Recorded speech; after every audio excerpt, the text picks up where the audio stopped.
Don't leave me alone. The words tore from Clara Whitaker's throat before she could stop them raw. Broken, humiliating, the kind of words a woman swears she'll never say to a stranger. But she was on her knees on a cold cabin floor, shaking from hunger and cold, and 3 days of holding herself together, and the tall cowboy standing in the doorway was the only living soul she'd seen in 40 miles.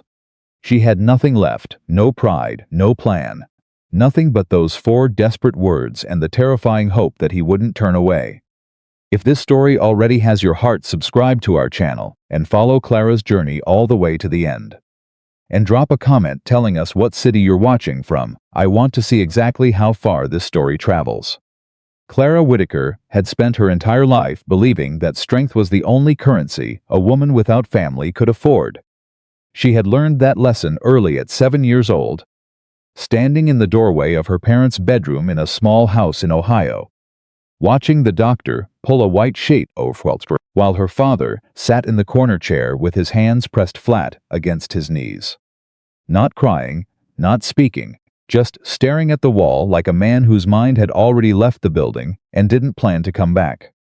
Her father lasted another 2 years before the whiskey finished what grief had started.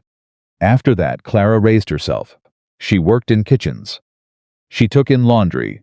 She learned how to read ledger books from an old merchant who paid her in bread and arithmetic lessons. She learned how to stretch a dollar so thin you could see through it. She learned that nobody was coming to rescue her, and that the sooner a girl accepted that truth, the sooner she could get to the real work of surviving. By the time she was 24, Clara Whitaker had survived things that would have broken women twice her age, and she wore that survival like armor, quiet, efficient, invisible to anyone who didn't know what to look for. She had never once in her adult life asked anyone for help. She had never once allowed herself to cry in front of another person. And she had most certainly never, not once in her entire careful, controlled, self-sufficient life, fallen to her knees and begged a stranger not to leave her. Until that night in Wyoming. Until Nathan Cole walked through that cabin door.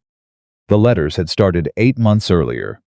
A woman in her rooming house in Columbus had shown her the advertisement in the back pages of a regional gazette, a rancher in Wyoming Territory seeking a wife. Capable woman preferred. Good health. Willing to work. Correspondence welcome. Clara had read it 3 times and told herself she wasn't interested. She read it again at midnight. By morning, she had written a letter. His name was Gerald Fitch. He wrote back within 3 weeks a careful, measured letter that described his ranch in the foothills of the Wyoming mountains, his cattle operation, his need for a practical woman who understood hard work. He did not describe himself as romantic. He described himself as honest, which Clara respected more than any flowery language could have purchased. They wrote back and forth for 6 months. She told him about her accounting skills, her ability to manage a household budget, her experience cooking for large groups of workers during her years in commercial kitchens. He told her about the land, about the cattle prices, about the hands he employed and the repairs the property always seemed to need. He was not warm exactly, but he was steady, reliable in his correspondence. He answered her questions directly. It was not love.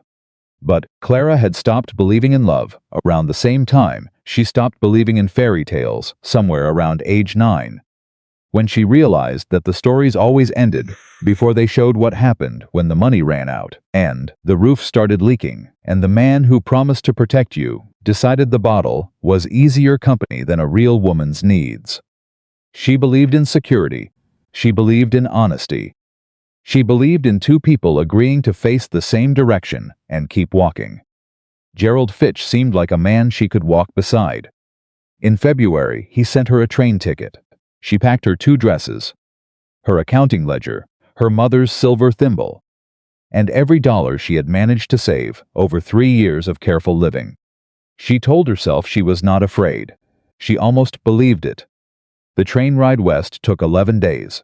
Clara had never been further from Ohio than the next county over.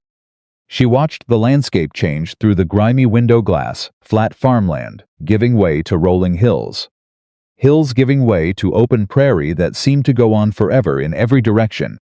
The kind of endless space that felt like freedom or loneliness, depending on the hour and your state of mind. She arrived at the territorial station in Casper on a Tuesday afternoon in early June. Stepping onto the platform with her single traveling bag and the carefully folded letter with the ranch address written in Gerald Fitch's careful, block handwriting. She asked the station master for directions. The man looked at the address, then looked at her, then looked at the address again. "That ranch?" he said. "Yes, the Fitch property, out in the foothills." The station master set the letter down on his counter very deliberately. The way a man sets something down when he's trying to figure out how to say something he doesn't want to say.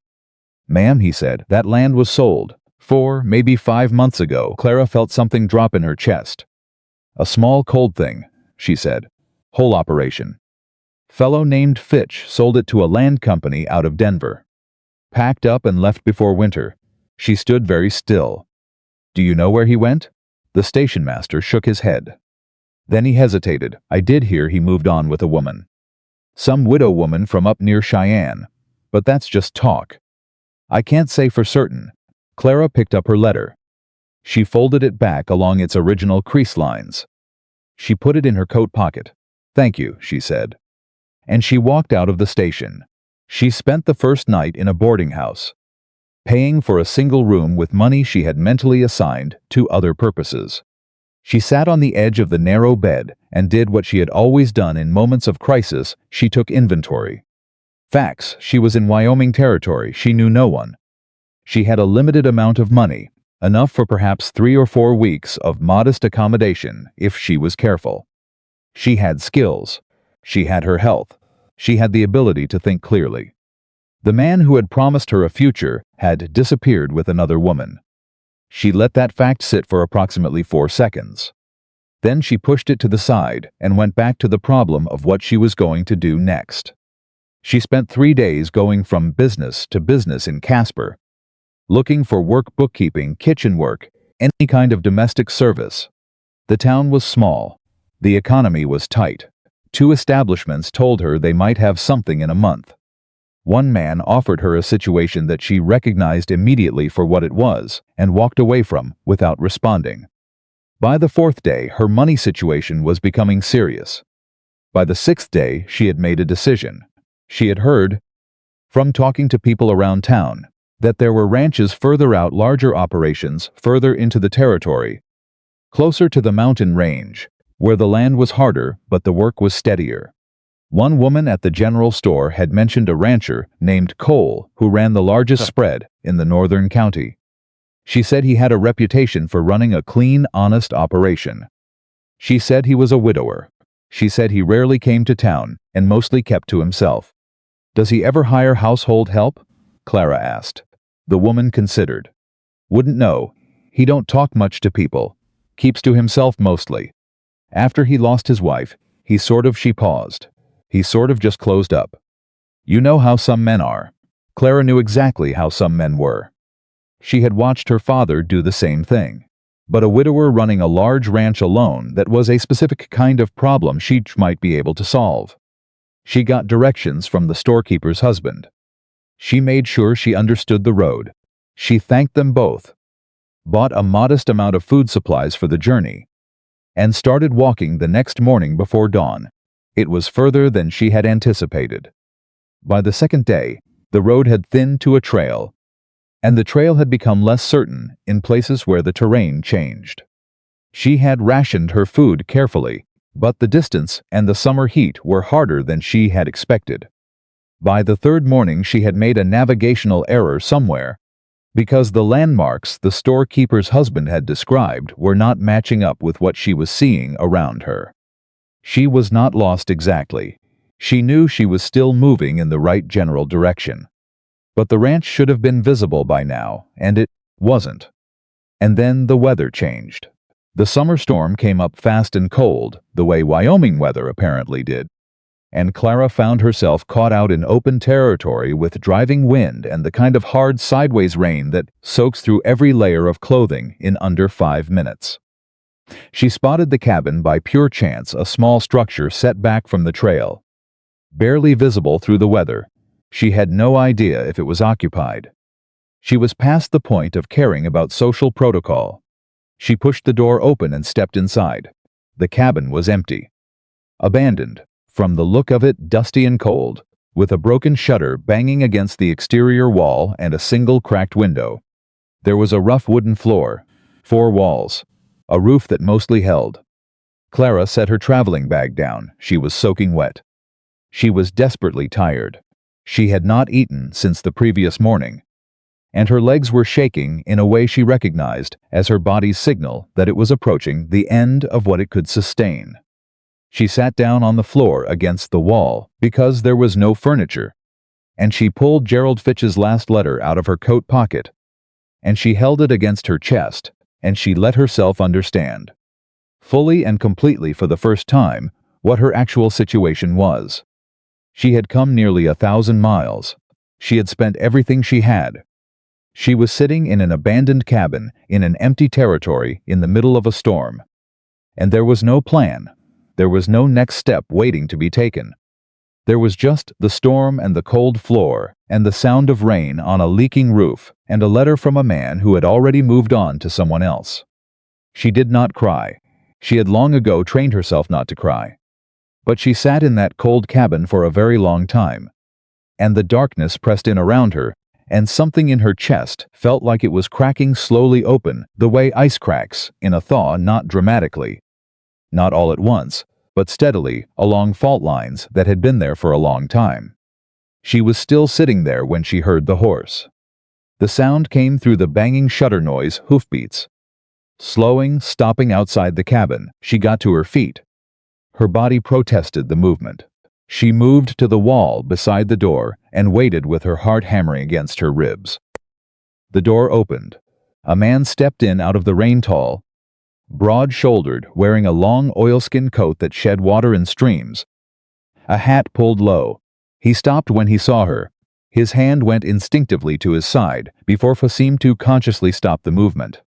They stared at each other. He spoke first. His voice was low. "Careful, miss." A pause. "What happened?" Clara opened her mouth. She had an answer, prepared, the efficient, factual version. "Traveling to a ranch. Lost my bearings. Waiting out the weather. No assistance necessary." But what came out of her mouth was not that.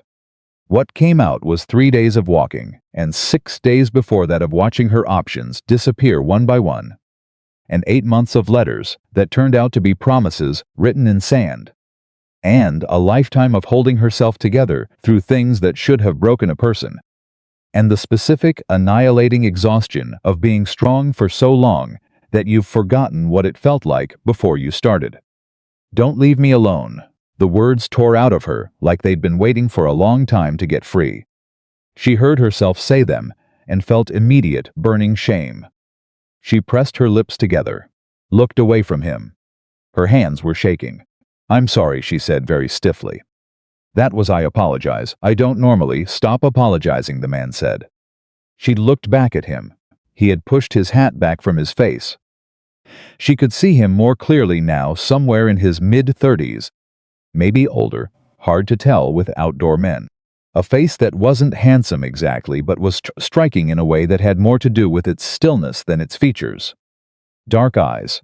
A jaw set with the particular tension of a man who was used to holding things in. He was looking at her the way a man looks when he's actually seeing something and trying to understand what he's seeing.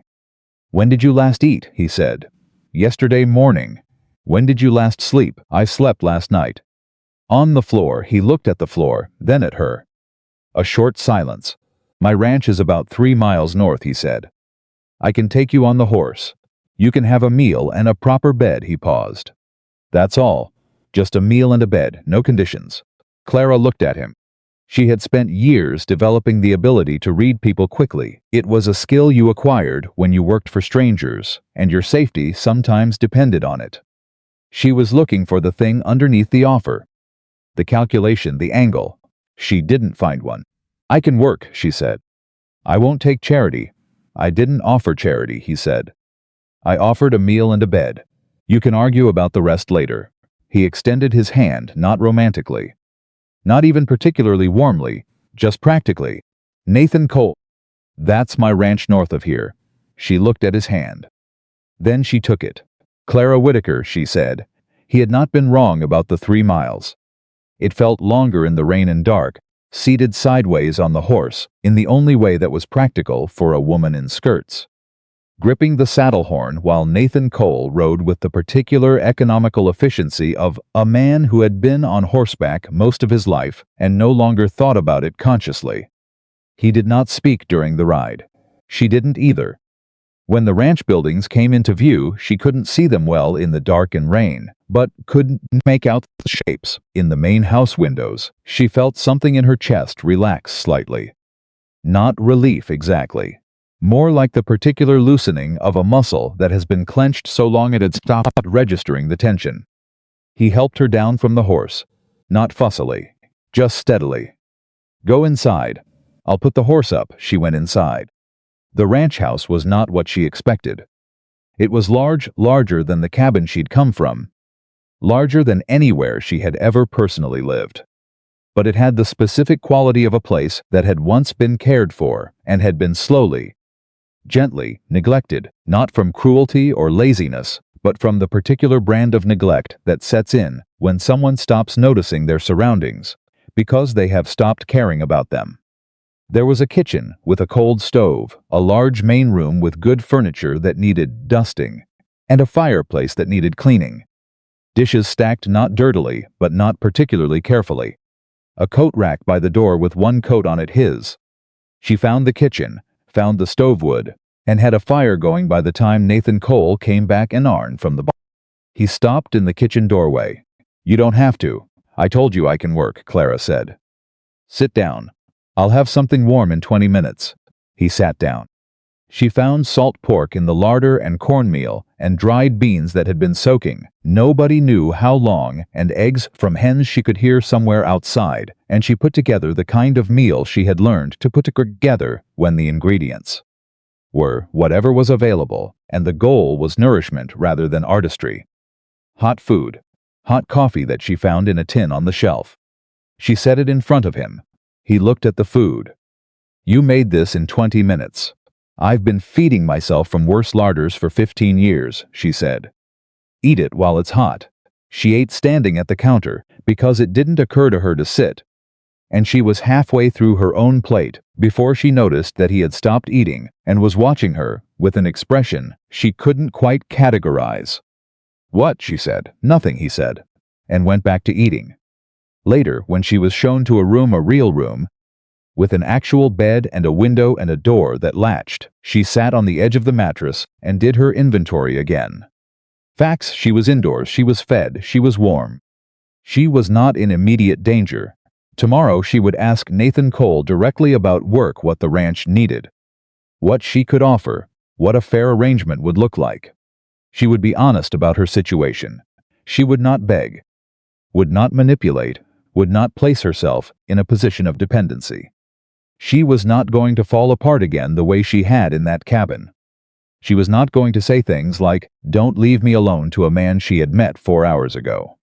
She was going to be competent and useful and self-possessed, and she was going to build herself a way forward from this situation, the same way she had built her way forward from every situation, one deliberate step at a time. She lay down on the bed. She was asleep within 3 minutes. In the morning the house was quiet. Clara was awake before sunrise, which was her habit.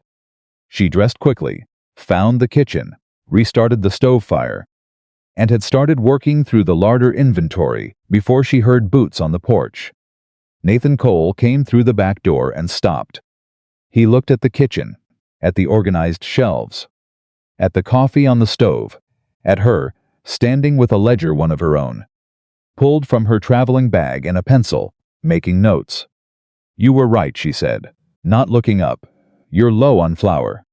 And the cornmeal is nearly out. I've made a list of what you need to restock. I also noticed the bean supply situation. You have 3 types in mismatched containers, which is going to cause confusion. I'd like to consolidate that if you don't object. She looked up. I looked at your household finances last night. He went very still. I didn't go through your private papers, she said quickly. I'm talking about what I can see from looking at this kitchen and this larder, the waste. The gaps, the redundancies. Someone hasn't been managing the household budget against actual need. I'd estimate you're spending 30% more than necessary on supplies because nobody's tracking the consumption patterns. Nathan Cole looked at her for a long moment. You've been awake for how long, he said. Since 4, she said. The coffee's ready. He sat down at the kitchen table, the same chair he'd sat in the night before, and accepted the coffee she poured. And he looked at her over the rim of the cup with that same expression she couldn't quite categorize. Tell me what happened, he said. The real version. Not just the last 3 days. Clara set her pencil down. She told him. Not the emotional version. The factual version, Gerald Fitch. The letters. The train ticket. The station master's news. The boarding house in Casper. The 7 days looking for work. The walk into the territory, the storm, the cabin. She told it cleanly and without embellishment, the way she would have told it to a banker who needed the facts in order to make a decision. When she finished, he was quiet for a moment. You walked from Casper, he said. I had enough for a few more days at the boarding house. Or I could use that money on food for a journey that might result in a better situation. The math favored the walk. He seemed to consider this. You know accounting, he said. I know accounting. I know household management. I know kitchen work. I know how to manage a large food budget and track supply costs. She looked at him directly. I am telling you this because I would like to propose a working arrangement. I will manage your household, the kitchen, the supply tracking, the household accounts. In exchange, I receive room, board, and a wage we agree on in advance. Specific written agreement between 2 adults. You want a contract, he said. I want clarity, she said. I find it prevents problems. Nathan Cole set down his coffee cup. What kind of problems? The kind where one party believes the arrangement means something different than the other party believes it means, she said. I'm not looking for a benefactor, Mr. Cole. I'm looking for an employer. A pause. All right, he said. Clara nodded. Good. Now, about the flower situation. I think we need to go to town this week. He looked at her. And for just a moment, something moved across his face that she almost might have called the beginning of a smile. Except that it didn't quite finish the journey, and she filed it away in the category of things she didn't have enough information about yet. She was good at her work. That had never been in question. She had been good at her work since she was old enough to be given work. And she had gotten better every year through the application of attention and stubbornness, and the particular kind of pride that doesn't announce itself but simply produces results. Within her first week at Cole Ranch, she had reorganized the kitchen and larder, established a supply tracking system, identified 3 redundancies in the food purchasing process, repaired 4 garments belonging to ranch hands that had been sitting in a pile waiting for someone to do something with them, discovered that the ranch's internal accounting ledger had not been properly maintained in over 18 months, and made cornbread from scratch, for the first time since she'd arrived, that made one of the older ranch hands actually stop eating and look at the bread, like he didn't quite trust what he was experiencing. Haven't had cornbread like this since my mother made it, he said. His name was Walt, and he was 63 years old, and had worked for Nathan Cole for 7 years. And he looked at Clara with the kind of immediate, uncomplicated approval that old men sometimes extend to women who can cook and don't cause trouble. Can I ask you something, Walt? Clara said. You can ask, he said. How long has this ranch been running without any household management? Walt chewed his cornbread thoughtfully. Since Mrs. Cole passed. That'd be 6 years now, near enough. 6 years, Clara said. Boss man, Walt shrugged. He just stopped caring about the house part. Just worked the land, the cattle, the hands. The house was just where he slept. He paused. It was quiet. Too quiet for too long, if you ask me. But nobody was asking. Clara filed this information. She didn't draw conclusions from it. That wasn't useful. What was useful was understanding the operational history of the place she was managing. Nathan Cole was a complicated employer. He was not difficult in the ways she had anticipated. He was not demanding, not particular about small things, not the kind of man who noticed details and found fault with them. He paid what he promised on time and without making a show of it. He did not speak to her condescendingly or treat her like a curiosity. But he was profoundly, stubbornly, almost aggressively private. He ate breakfast early and alone, or he had until she started being in the kitchen at 4:30. He came in for the midday meal when the work allowed it and left again without unnecessary conversation. He came in for the evening meal, ate what was served without comment, and retired to his office or to the front porch. He did not ask questions about her life. He did not offer information about his. Clara respected this because she operated under similar principles, but she noticed things. Because noticing things was what she did. She noticed that he always took his coffee with both hands around the cup even in warm weather, the way a person does when they're holding on to something for the sensation of it. She noticed that he walked through the house at odd hours. She could hear his boots, as if he couldn't sleep. She noticed that there was a photograph on the mantelpiece in the main room that he never looked at directly but also never moved. She noticed that he always asked, at the end of each workday, whether she needed anything, not dramatically, not warmly, just at the end of the day before he went out to do the final checks on the animals. He would appear in the kitchen doorway and say, "Need anything?" And she would say, "No, thank you," and he would nod and leave. It was such a small thing that she told herself it meant nothing.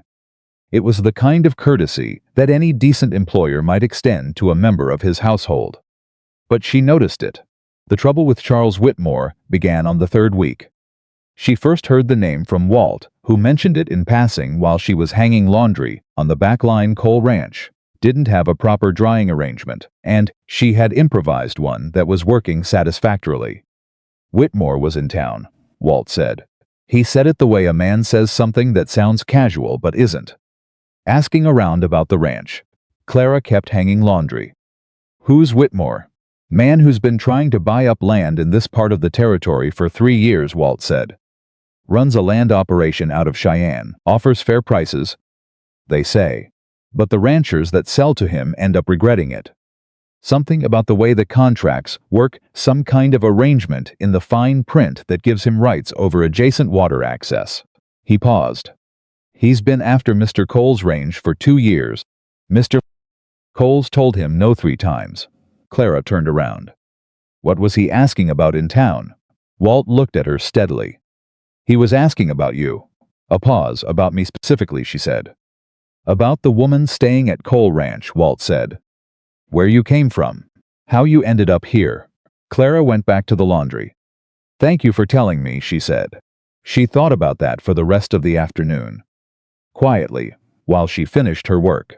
By the time she had started on the evening meal, she had thought it through from enough angles to have a reasonable picture of what it might mean and what, if anything, she needed to do about it.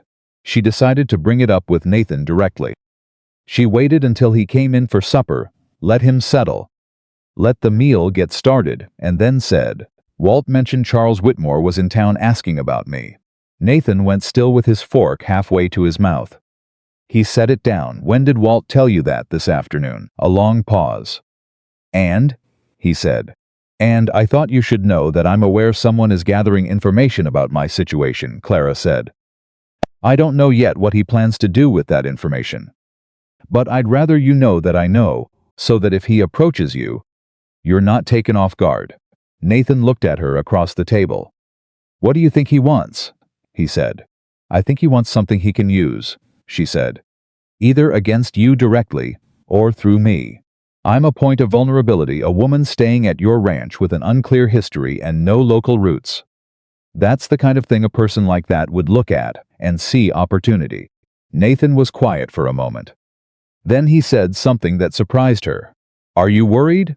She considered the honest answer. "I'm cautious," she said. "There's a difference." He looked at her. And again that thing moved across his face.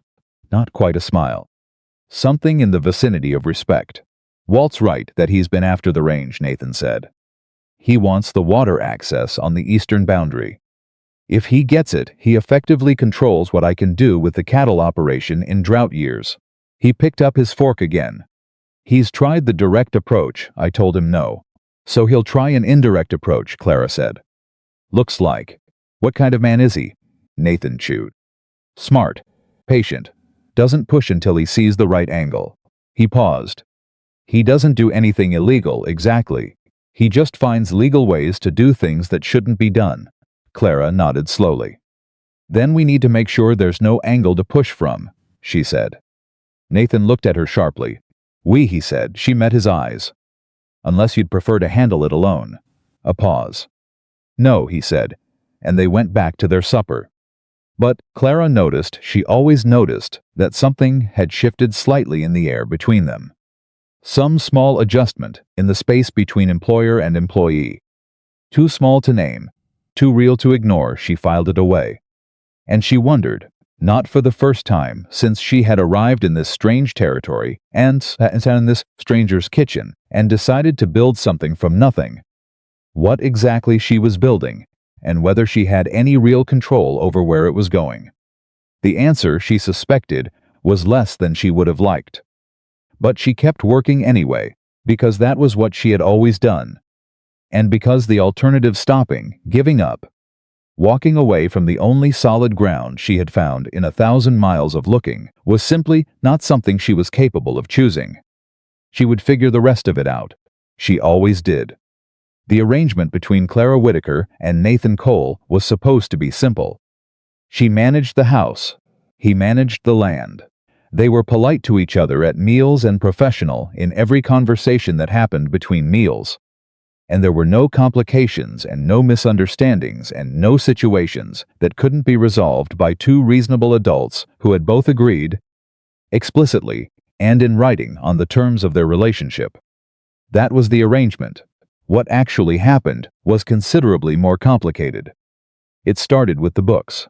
On her 5th day at Cole Ranch, Clara had asked Nathan, as directly as she asked him everything, if she could review the household accounts properly. Not just the kitchen, supplies, the full household ledger. He had looked at her for a long moment, then opened a drawer in his office and handed her a ledger book without comment. And she had taken it back to the kitchen table and spent the better part of 2 evenings working through it. What she found was not dishonesty. Nothing was stolen. Nothing was falsified. What she found was something in some ways worse: 6 years of a man who had simply stopped paying attention. Payments made for things that were no longer needed. Subscriptions to services the ranch hadn't used in years. Accounts with suppliers who were charging 15% over the going rate because nobody had renegotiated in half a decade. Small things individually, together over 6 years. They added up to a number that made Clara set her pencil down and stare at the wall for approximately 45 seconds before picking the pencil back up and continuing. When she presented her findings to Nathan the following morning, she laid the ledger open on the table between them and walked him through it column by column. She did not editorialize. She did not suggest what he should have done differently. She simply showed him the numbers and what they meant.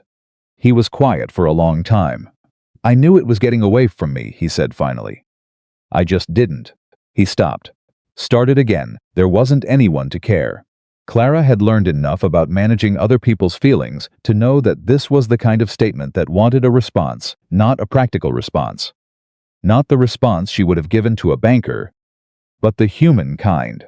The kind that acknowledged what was actually being said underneath the words. There is now, she said. She turned the page and kept going. She did not look up to see his expression, but she heard him exhale quietly. Slowly, the way a man breathes when something he has been carrying for a long time shifts slightly in the way he's holding it. They spent 2 hours going through the ledger together that morning. 2 hours she had not planned for, sitting at the kitchen table while the coffee went cold, and the morning work waited. And Nathan Cole asked questions that were more intelligent than she had expected, and caught implications in the numbers that she had thought she'd have to explain, and pointed out 2 things she had actually missed. which she acknowledged without defensiveness, because being wrong about details was only a problem if you let pride prevent you from correcting it.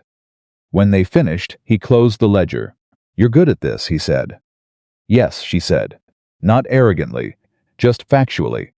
He almost smiled.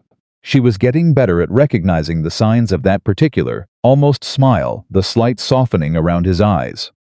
The way the set of his jaw loosened by a fraction. "I'll send letters to the suppliers this week," she said. "The ones we're overpaying. I can draft them if you want to review before they go out."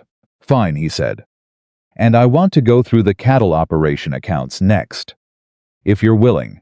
Just the general pattern of costs. I won't need to know anything you don't want me to know." He looked at her for a moment. "Why would I not want you to know?" he said. "Most men prefer to keep the business side separate from the household side," she said, "even when it would be more efficient to integrate the two." "I'm not most men," he said. She looked at him. "No," she agreed, "you're not." Another pause. Longer this time. He pushed back from the table and stood up. "I'll bring the operation ledger tonight," he said, and went out to start the day's work. Clara sat at the kitchen table for a moment after he left. She was aware of something, a very small thing, the kind of thing she would normally categorize and set aside without examination. The specific quality of the air in the kitchen after he left it. The way the room felt slightly different when he wasn't in it. She filed it under irrelevant and stood up to start the day's work. She was getting better at filing things under irrelevant. She was less certain she was getting better at keeping them there. The ranch hands were, as a group, easier to manage than she had anticipated.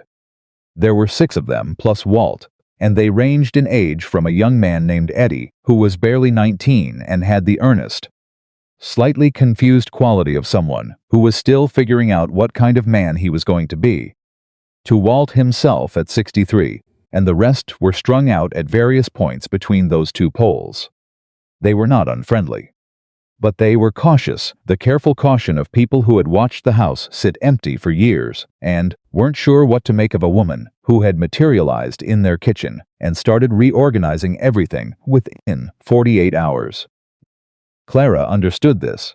She didn't push for their approval. She cooked, she worked. She was fair in her requests and specific in her expectations, and she did not treat them like children or like threats.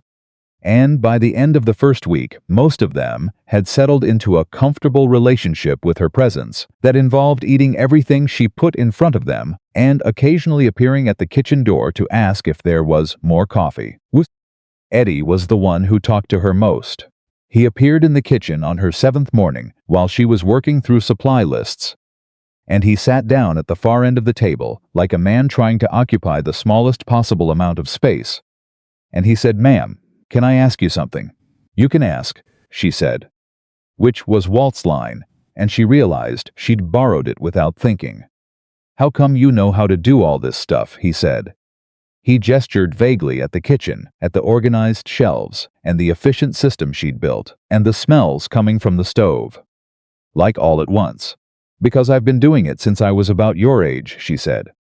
"You had a ranch?" "No, I worked in other people's houses. Other people's kitchens." She looked up from her list. "You learn fast when the alternative is not eating." Eddie considered this. "That's hard," he said. It was, she agreed. Then it became normal. Then it became useful. He was quiet for a moment. "Do you like it? The work?" She thought about this more seriously than the question probably warranted. "I like being competent," she said finally. "Whether I like the specific task doesn't matter, as much as whether I'm doing it well." "Huh," he said. He seemed to be turning this over. "Mr. Cole's like that too." She kept her eyes on her list. "Is he? Yeah, he doesn't talk about liking things. He just does them. Works till they're done." Eddie paused. "He's different lately, though." Clara put her pencil down. "Different how?" The boy shrugged. But it wasn't a careless shrug, it was the shrug of someone who has noticed something specific and isn't sure how to put it into words. "He talked at breakfast yesterday. Just talked. About the north pasture fence and what needed fixing. But he explained it like, instead of just saying fix it, he paused. He didn't use to explain things. He just gave orders and expected you to figure it out. Clara picked her pencil back up. I see, she said. Walt says you're good for the ranch, Eddie said. Walt is kind. Walt doesn't say things he doesn't mean, Eddie said, with the simple certainty of someone who had learned this from experience. He told me once that a ranch runs on two things: the land and the people managing the land. Said we had the land all right, but the people side had been running short for years. Clara set her pencil down again. She looked at Eddie, who was watching her with the open, unself-conscious attention of a young person who hadn't yet learned to be strategic about where he directed his honesty. Thank you, Eddie, she said. That's thank you. He nodded, apparently satisfied, and got up to start his morning work. Clara sat at the table after he left, and she thought about what Walt had said about the ranch running on the land, and the people managing the land.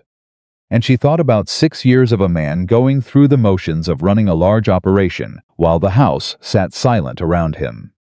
She thought about her own 7 years of doing everything alone, and how she had told herself it was strength, and how she was only now sitting in someone else's kitchen with the unfamiliar sound of a ranch coming alive around her, beginning to wonder if maybe strength and loneliness weren't actually the same thing, and whether she had spent a very long time confusing the two. She did not sit with that thought for long. There was flour to order, and a fence ledger to review, and a hem on Walt's good shirt that she had promised to repair before Sunday. And she had work to do. She always had work to do. It was the only thing she completely trusted. Charles Whitmore came to the ranch on a Tuesday.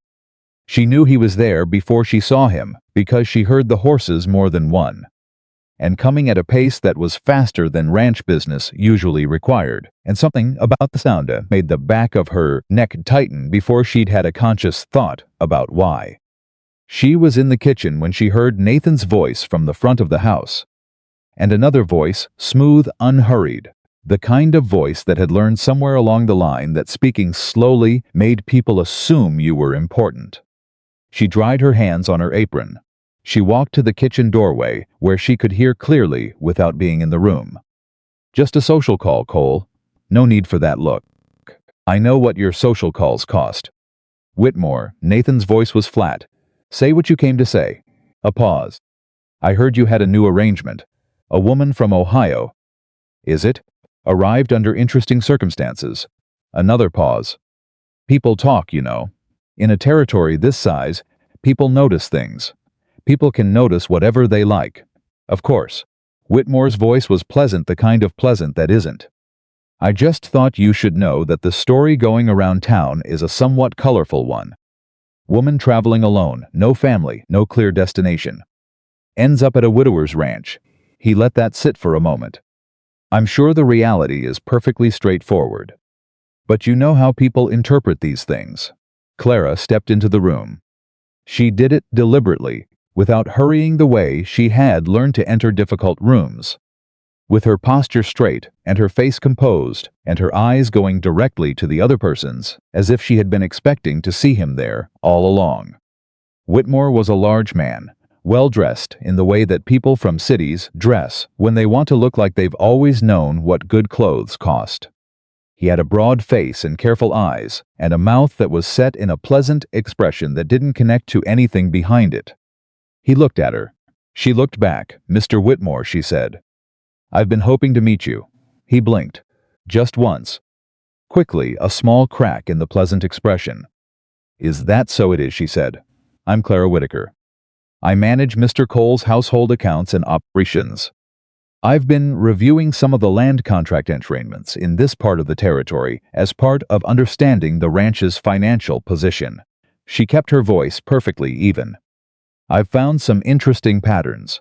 The pleasant expression didn't waver. But his eyes had changed. Is that right? He said. It is, she said again. I'd be happy to discuss them with you sometime. If you're interested. Though I expect you're already familiar with most of what I've found. A silence. Nathan was looking at her with an expression she had never seen on his face before, not quite surprise. And not quite admiration, but something in the territory between the two. Whitmore turned his attention back to Nathan. Fine operation you're running here, he said.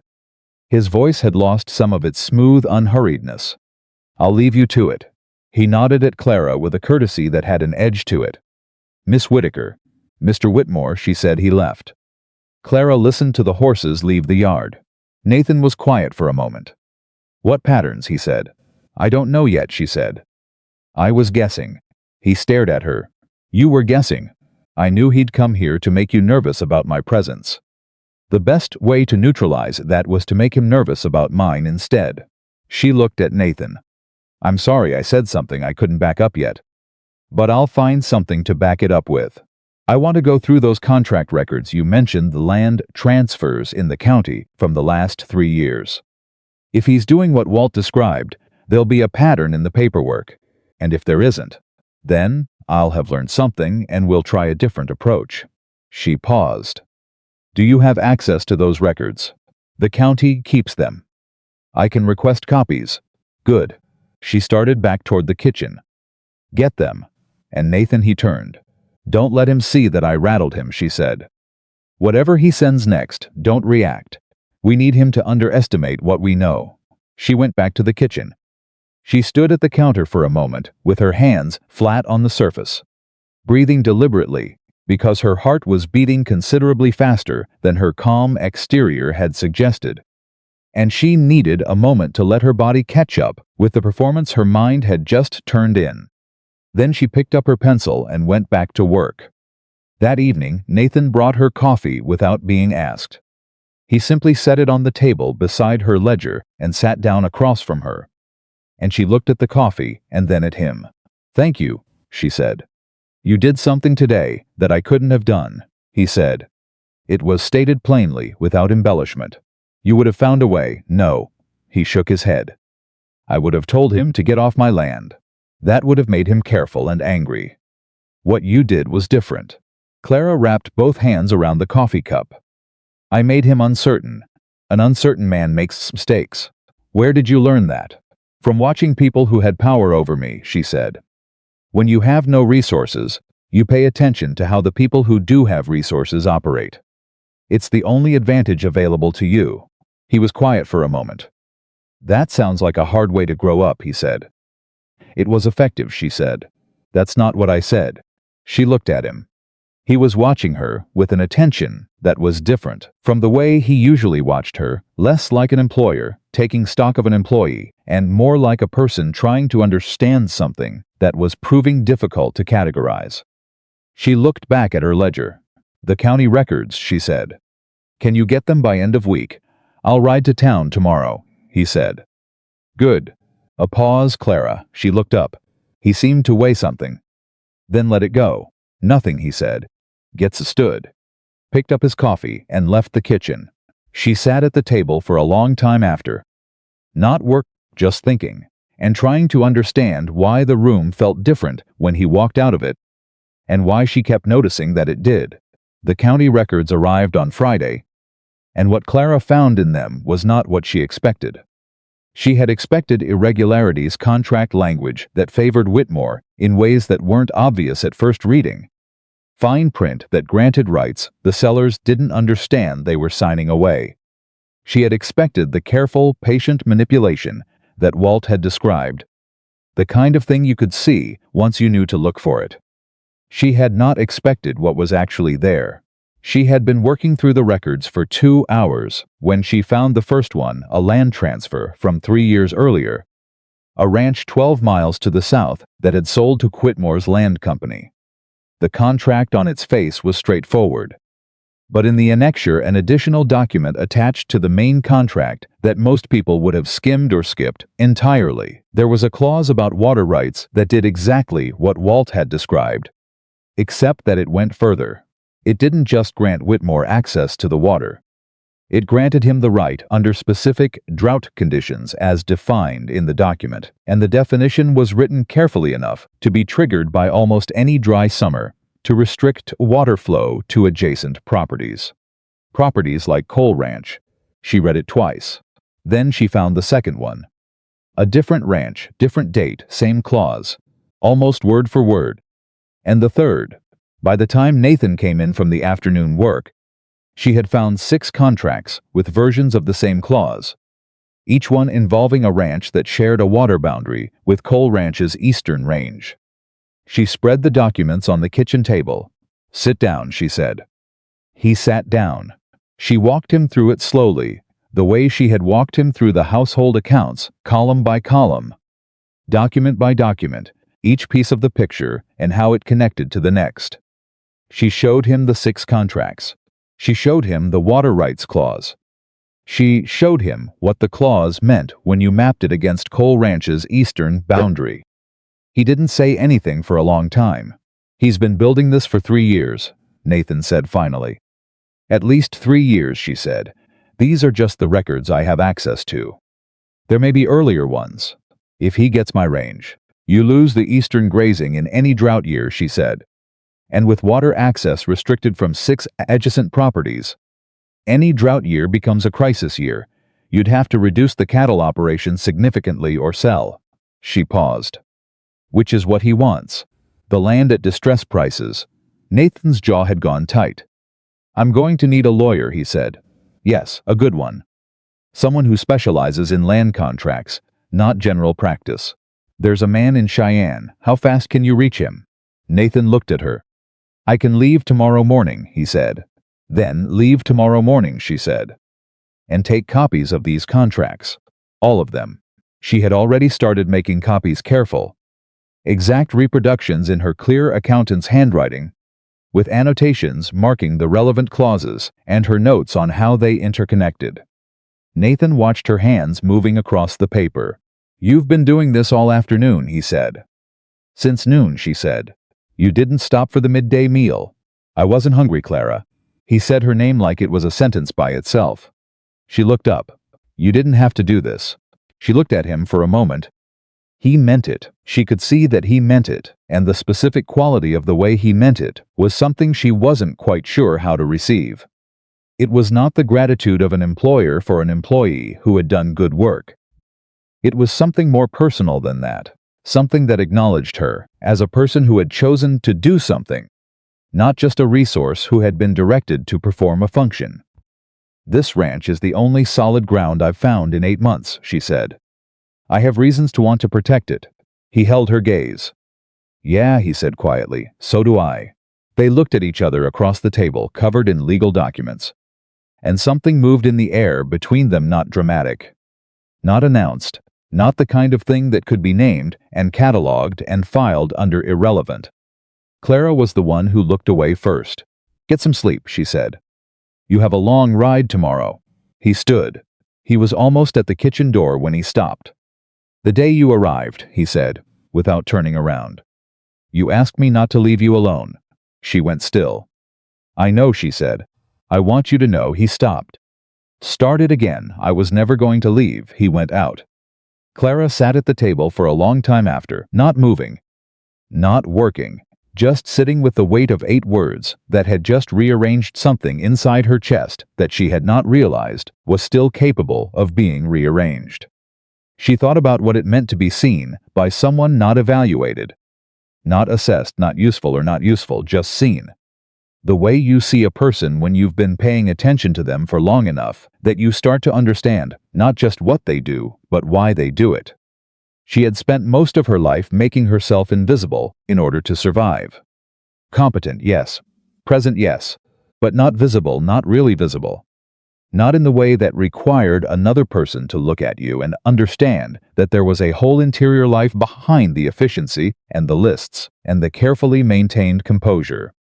She thought about a man who had closed up his house and his heart after losing someone he loved, and who had spent 6 years going the motions of living in a space that had stopped feeling like a home, and who had found a shaking woman on the floor of an abandoned cabin and brought her out of the rain and told her there were no conditions.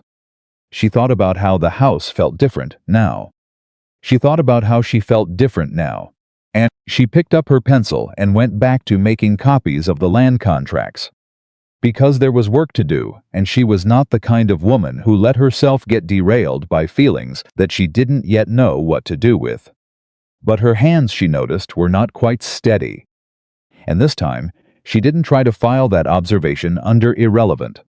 She simply let it sit there, honestly, the way she had been learning slowly, imperfectly, with considerable resistance from a lifetime of defensive habits, to let the true things sit where they were instead of burying them under work and practicality and the long practice fictions that she needed nothing from it. Outside, the Wyoming night was wide and dark and very quiet.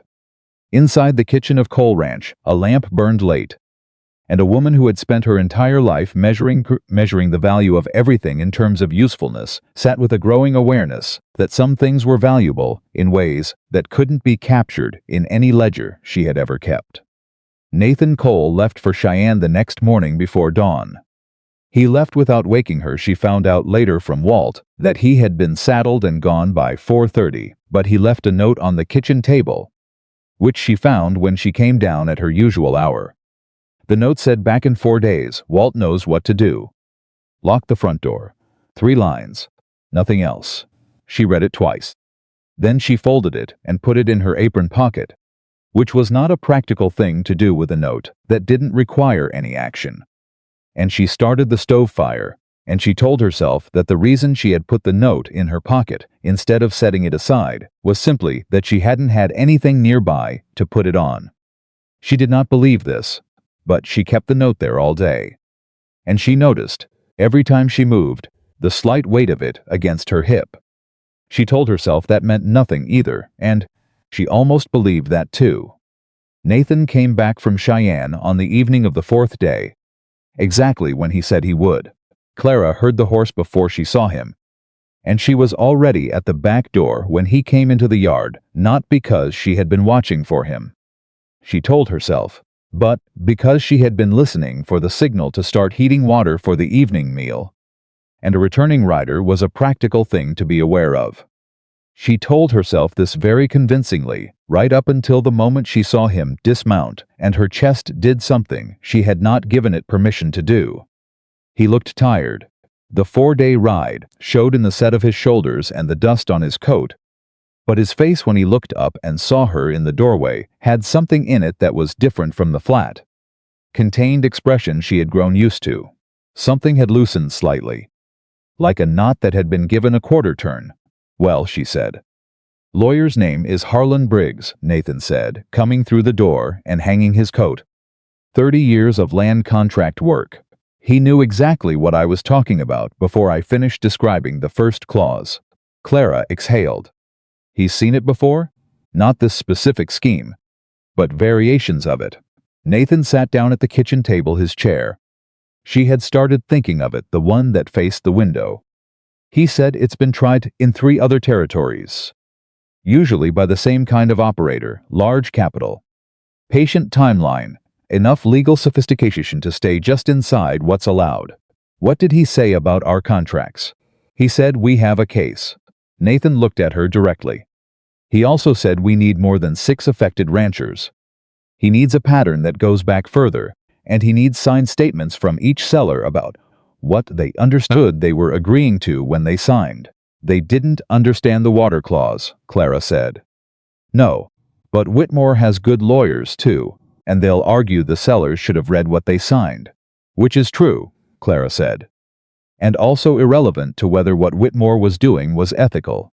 Legal and ethical aren't the same thing." "No," she said. "They rarely are." She set a plate of him. She had kept the meal warm, which was a practical thing to do for any working person returning at the dinner hour, and not at all connected to the fact that she had checked the stove approximately every 20 minutes for the past 2 hours. He ate without being told to, which she had noticed he always did when she put food in front of him, as if her cooking was something he had simply to trust without requiring reasons. And she found that she appreciated this in a way that was disproportionate to its practical significance. "I need to go to the other ranchers," she said. "The ones who sold to Whitmore." He looked up. "They're spread across a 60-mile range," she said. "Some of them may not still be in the area, but the ones who are, I want to talk to them myself. Understand what they were told, what they thought they were signing." What happened after she paused? People talk more honestly to a woman sometimes, especially about having been made a fool of. It's less like admitting weakness. Nathan studied her. You've thought about this for 4 days, he said. I've thought about very little else. He was quiet for a moment. I'll take you. I can go with Walt. I'll take you, he said again. Not loudly, just with the particular quiet firmness she had come to recognize as the way he said things he had already decided. She looked at him. All right, she said. Something shifted between them in that small agreement, something she recognized but refused to name. She picked up her own plate and sat down across the table. And they ate together in the comfortable silence that had been building between them for weeks. The kind of silence that is not empty but full, the kind two people only develop when they have stopped needing to fill space with words in order to prove they are getting along. It was, she thought, the most natural thing she had experienced in as long as she could remember. That frightened her more than Charles Whitmore ever had. They rode out the next morning to the first of the ranches, a property 8 miles southeast that had been sold to Whitmore's company 14 months earlier. The man who had sold it, a rancher named Patterson, had stayed on as a tenant after the sale, working land he had once owned for a company that paid him wages to do what he had done his whole life for himself. Clara sat across from him at his kitchen table and listened to him talk for an hour. He was a careful man, the way men are careful when they have been burned once and are still living in the burn's aftermath. He chose his words slowly. He looked at her with the particular wariness of someone who had learned that people showing up at your door with friendly questions do not always leave you better off than before they came. Clara did not push. She asked about his operation before the sale. She asked about his water situation in dry years. She asked about his family, whether his wife was still in the area, whether he had children. His wife had left 3 years ago. He had a son in Nebraska. He told her these things because she asked them in the right order and listened to the answers the right way, not sympathetically, which can feel like pity, but with the quality of attention that communicates that you are receiving the information as significant rather than as background noise. When she got to the contract, she didn't ask him about it directly. She showed him the annexure. She put it on the table in front of him and said, "This is the part I'm having trouble understanding.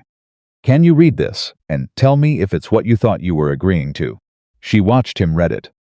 She watched the moment he finished reading it and understood what it said. His jaw tightened. The skin around his eyes contracted. "No," he said. His voice was very quiet.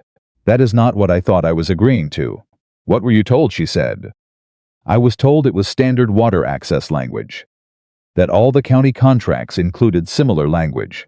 He set the document down carefully, like a man putting down something he would like to throw.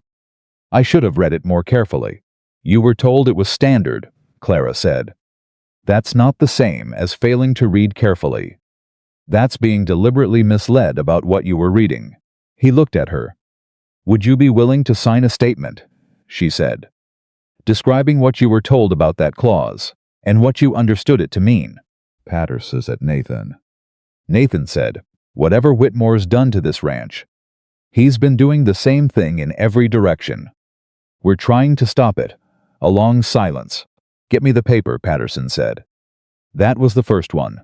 Over the next 6 days, Clara and Nathan visited 8 more ranchers across the 60-mile range. Some of them were willing to talk and willing to sign. Some of them were too tired, or too frightened, or too convinced it would do no good. One man told them to leave his property before Nathan could dismount from the horse, and they left without argument, because pushing a frightened man only makes him more frightened and less useful. But 6 of the 9 signed statements. 6 contracts and the documentation Clara had already assembled. She put it all together at the kitchen table on the 8th night, organizing everything into the logical sequence that told the clearest possible story, not a story of her making, but the story the documents told, if you read them in the right order and understood what they were saying. Nathan sat across from her while she worked. He had taken to doing this in the evenings, sitting with a cup of coffee across from her while she worked, not talking much but present. She had told herself the first time that it was coincidence, the second time that it was habit. By the 5th time, She had stopped constructing explanations and simply accepted that this was what happened in the evenings now, and that she had stopped looking for reasons to object to it. "You need to sleep," he said, at some point past 10 o'clock. "Soon," she said. "Clara, 30 more minutes. You've said that twice already." She looked up. He was watching her with the expression that had become familiar, the one that was not quite concern and not quite admiration but contained elements of both, and other things she had not finished identifying. "I'm almost done," she said. "I know." He stood up, collected both their cups, and refilled them from the stove. He set hers back in front of her. He sat back down. He did not tell her again to sleep. She thought, very briefly, about what it would feel like to have this specifically. This quiet evening companionship. This person who brought you coffee and sat with you while you worked and told you to sleep because he was paying attention to your body's limits even when you weren't for the rest of her life. She put the thought away immediately. She went back to the documents. But the thought did not go very far away. It stayed at the edge of her attention like a candle in a window, and she was aware of it even when she was looking at other things. The following week, the rumors started. Clara heard about them from the wife of the Cheyenne road merchant, who occasionally delivered supplies to the ranch, a woman named Agnes who had the particular social awareness of someone who has spent years understanding that information is its own kind of currency in a small community. "People are talking," Agnes said, in the tone of someone who is conveying information, and also simultaneously performing the act of not being the one responsible for conveying it. Clara finished counting the delivery. "About what specifically?" "About your situation here." Agnes hesitated. "About why you came and how long you're staying and what exactly the arrangement is." Another hesitation. "And about whether the arrangement is proper." Clara set down her counting pencil. She turned and looked at Agnes directly. "What are they saying?" she said.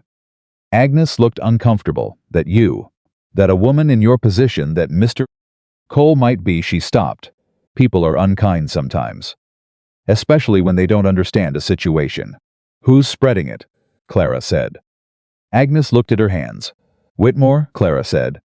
Agnes didn't confirm it, but she didn't deny it either.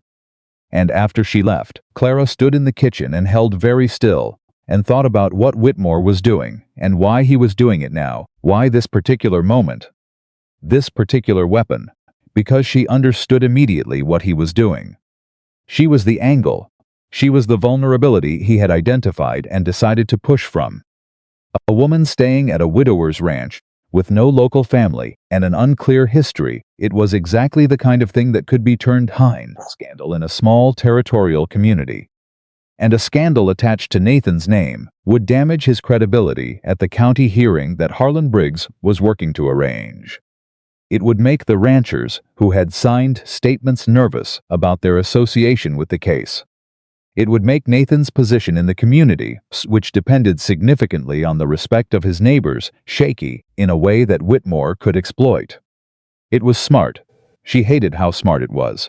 She did not tell Nathan that day. She needed to think first to turn the problem over and look at it from enough angles to understand what the actual options were.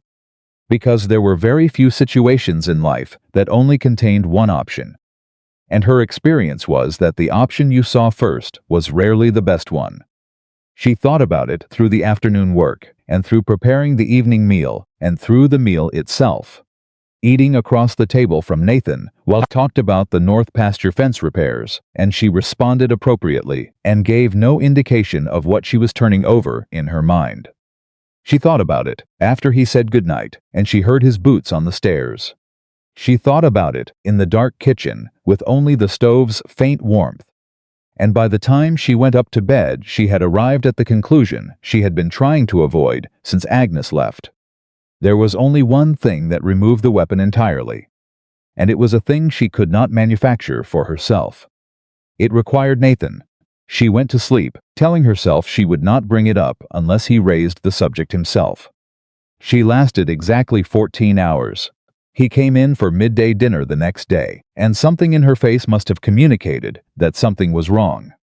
Because he stopped in the doorway and looked at her and said, What happened? She put the food on the table. She sat down. She told him. All of it, Agnes's visit, what the rumors were saying, what she understood Whitmore's strategy to be, and why it was effective, and what it could do to the hearing and to the ranchers who had signed their statements. Nathan listened without interrupting. When she finished, he was very still. And you think this will work, he said. What he's doing, I think it could. In a small community, a woman's reputation is a practical matter as much as a personal one.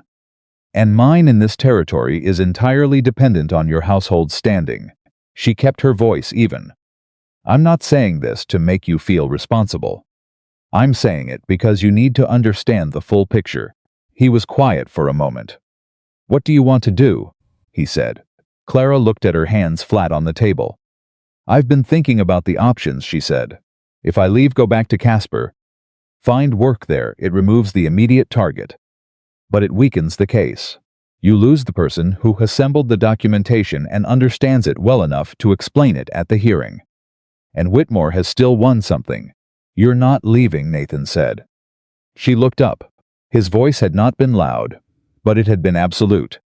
Nathan, that's not one of the options, he said. Tell me the others. She held his gaze for a moment, then looked back at her hands. If I stay and nothing changes. The rumors continue to build, she said. The hearing is in 6 weeks. That's enough time for this to do significant damage. She paused. There's only one thing that eliminates the weapon entirely. A silence. Say it, he said. She looked at him. If my position here had an unambiguous, formal public status, she said, then there would be nothing for the rumors to attach to. Nathan held her gaze. You mean if we were married, he said.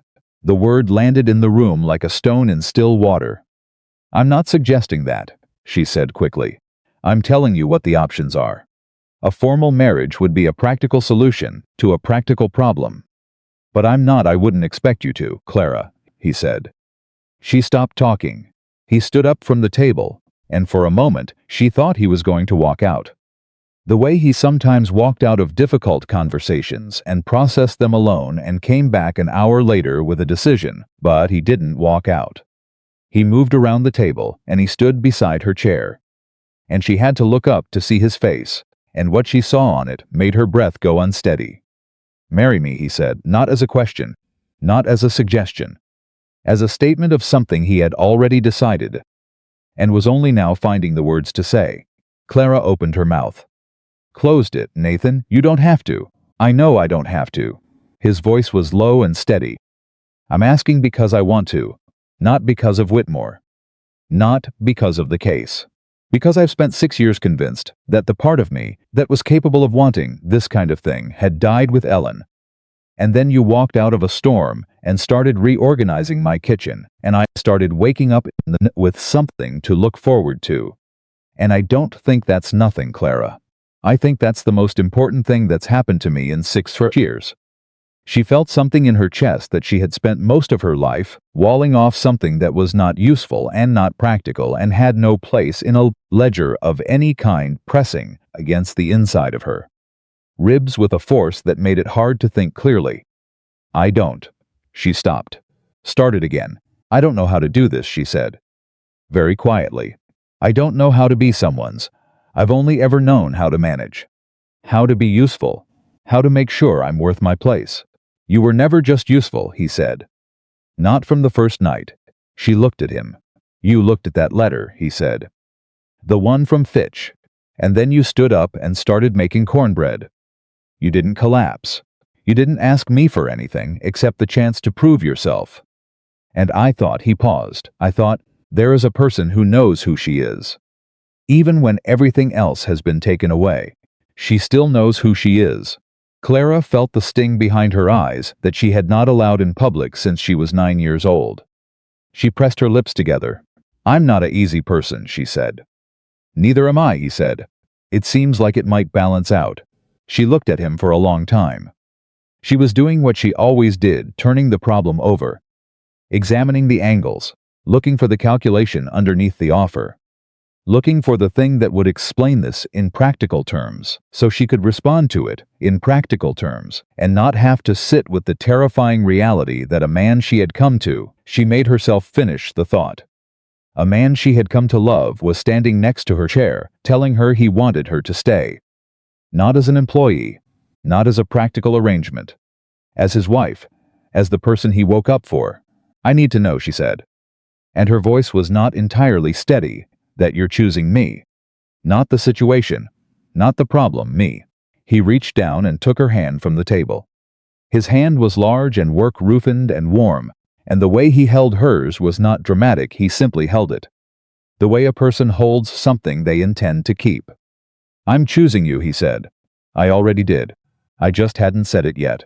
She looked at their hands. She thought about a woman sitting on the floor of an abandoned cabin with a letter pressed to her chest, believing she was at the end of something. And then she thought about the particular truth she had been refusing to look at directly for weeks, now that she had not, in fact, been at the end of something. She had been at the beginning. "Yes," she said. It was barely above a whisper, but Nathan heard it. He closed his hand around hers, and neither of them moved for a long moment. And outside, the Wyoming afternoon went about its business, the horses in the yard, the wind off the mountains, Walt's boots on the porch, and the world was exactly as it had been 20 minutes earlier, and also completely different from anything it had been before. Clara was the one who finally moved. She straightened. She did not pull her hand away immediately, but she straightened the way she always straightened. The unconscious repositioning that was her body's way of preparing itself for what came next. "We'll need to go to town," she said. "Soon. Before the end of the week.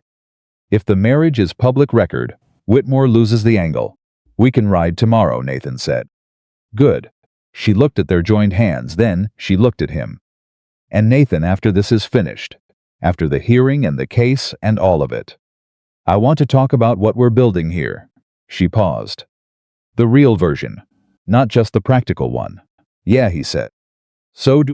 She squeezed his hand once, briefly, and then she stood up and went to the stove to check on the afternoon coffee. And she was aware of every movement she made, the particular heightened awareness of a person who adds just a decision that changes everything and is still processing what that means in the space behind their ordinary actions. It was only later, when she was alone in her room that evening with the lamp burning low, that she let herself understand the fullness of what had happened. She had come to Wyoming with a travel bag and a letter from a man who had abandoned her. And she had walked through a storm and sat on a cabin floor and said words she had never said to another living person. And she had been given a chance, not rescued, given a chance, and she had taken that chance and made something out of it, the only way she knew how, with work and attention and stubbornness. And somehow, impossibly, it had become this. She pressed her hand against her sternum, where that thing was still pressing against her ribs, still unnamed, still frightening, still far more real than anything she knew how to account for. She let it stay there. She did not file it away. She did not look for the practical interpretation. She simply let it be what it was. And then, across the quiet of the ranch house, she heard the sound that had become as familiar to her as her own heartbeat in these weeks, Nathan Cole's boots. Moving through the house below her, the particular cadence of a man checking the doors and the stove and the windows before he turned in. Taking care of things. The way he always did. The way, she realized, he had been taking care of her since the first night, not by making her dependent, but by making sure there was something solid to come back to. Something warm. Something that held. She blew out the lamp. She lay back in the dark, and for the first time, in as long as she could remember, she was not afraid of what came next. But the morning would bring its own reckoning. Because Charles Whitmore was not a man who watched the ground shift beneath him without responding. And when he received word, as he inevitably would. Because news traveled fast in a small territory that Clara Whitaker and Nathan Cole had gone to town and made their arrangement public and legal, he would understand immediately that she had identified his strategy and countered it. And a man who has been outmaneuvered by a woman he underestimated does not always respond with grace. Sometimes he responds with everything he has left. And Clara, lying in the dark of a ranch house that had started to feel like home, was already thinking about what he had left, and how much damage it could do, and what she needed to have ready when he decided to use it. She was not afraid, but she was not foolish either, and she stayed awake a long time in the good dark, planning. They rode to town the following morning, side by side, and Clara noticed that Nathan had put on his good coat not formally, not with any comment about it, just quietly put on the better coat, the one he wore on occasions that mattered, and she noticed this the way she noticed everything about him now, with the particular attention of a person who has stopped pretending she isn't paying attention. The county clerk's office was small and smelled like old paper and ink, and the clerk himself was a thin man named Aldridge, who had the cautious, precise quality of someone who had spent decades managing other people's important documents and understood that his job required accuracy above all else.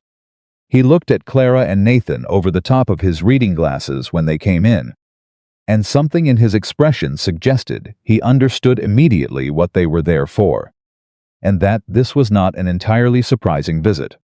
"Marriage registration," Nathan said. "Yes, Mr. Cole." Aldridge was already reaching for his forms. "I'll need both signatures and 2 witnesses." They found their witnesses on the street outside Walt, who had ridden in with them and was waiting at the general store, and the store's owner, a solid woman named Mrs. Calloway, who had known Nathan for 15 years and who looked at Clara with an expression of frank assessment and then nodded once, as if she had found what she was looking for. The paperwork took 20 minutes. Clara signed her name in the clerk's ledger with the same clean, deliberate penmanship she used for everything Clara Whitaker, and then the date, and then, on the line below, the space where the new name would go. She looked at that space for one moment. Then she wrote it. Clara Cole Nathan signed beside her. Aldridge stamped the document. It was not a ceremony, it was a legal transaction, efficiently completed in a government office on a Tuesday morning. And Clara had always told herself that was exactly the kind of marriage she would have if she ever had one at all practical. Clear-eyed, free of illusion. But when Nathan's hand found hers on the walk back to the horses, she understood that practical and meaningful were not opposites. That sometimes the most real things happened in the quietest way. He held her hand the whole way to the horses. He had never done that before. She didn't pull away. Walt, walking slightly behind them, said absolutely nothing, but she could hear the smile in his silence, and she was grateful for it. The news spread, as news does in small territories, faster than either of them anticipated. By the time they rode back to the ranch, Agnes the merchant's wife had already heard. By the following morning, 3 of the ranchers they had visited had sent brief, warm notes. By the end of the week, the particular quality of the community's attention had shifted. The gossip that Whitmore had seeded lost its footing because there was no longer an ambiguous situation to attach it to. Clara felt this shift the way you feel a change in the wind, not dramatically, not all at once, but steadily, the pressure reading differently than it had the day before. Whitmore would feel it too, and a man who has had his weapon removed does not simply accept the loss. He came to the ranch 3 days after the registration. Not alone this time. He brought 2 men with him, not ranch hands. Clara could see that immediately. They had the well-dressed, careful look of lawyers or financial operators, men who used paper the way other men used force. Nathan met them at the door. Clara stood slightly behind him, which was where she had positioned herself, deliberately present but not forward. Listening. "Congratulations on your marriage," Whitmore said. His voice was pleasant. His eyes were not. "I heard the news in town." "Quite sudden. Most good decisions are," Nathan said. "Indeed." Whitmore looked at the 2 men beside him briefly. "I've come to make you a formal offer, Cole. A good one. Better than anything I've offered before." He named a purchase price for the ranch that was genuinely substantial. a number that acknowledged the land's real value rather than the distressed price he would have gotten after his water scheme succeeded. Clara recognized it immediately for what it was. He was pivoting. The scheme had been disrupted at least partially, and now he was trying to buy the thing he had planned to take. "No," Nathan said. "You haven't heard the full terms." "Doesn't matter," Nathan said. "This ranch isn't for sale." A pause. Whitmore's gaze moved to Clara. "Mrs. Cole," he said, very smoothly, "I hope you understand that I have nothing but respect for what you've built here. Your husband is a stubborn man. Perhaps you might encourage him to consider." "My husband speaks for himself," Clara said. "As do I." She held Whitmore's gaze steadily. "And I'll add my voice to his. The ranch is not for sale." Something moved in Whitmore's expression. Not anger exactly. Something colder. "The hearing is in 5 weeks," he said. "Whatever evidence you think you've assembled, I have lawyers who've seen every trick this kind of case produces."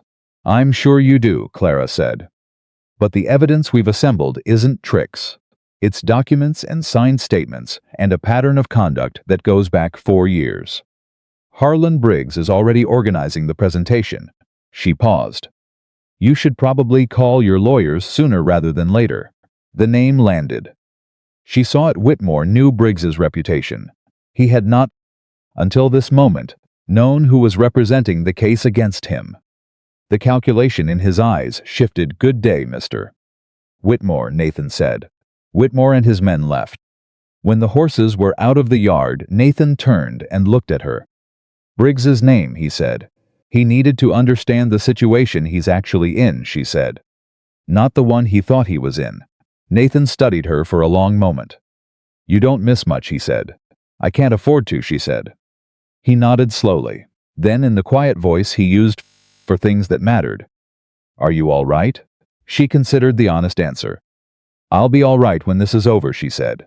He put his hand on her shoulder briefly. Warmly, the particular touch of a person who is acknowledging what you're carrying without minimizing it, and then he went back out to the work.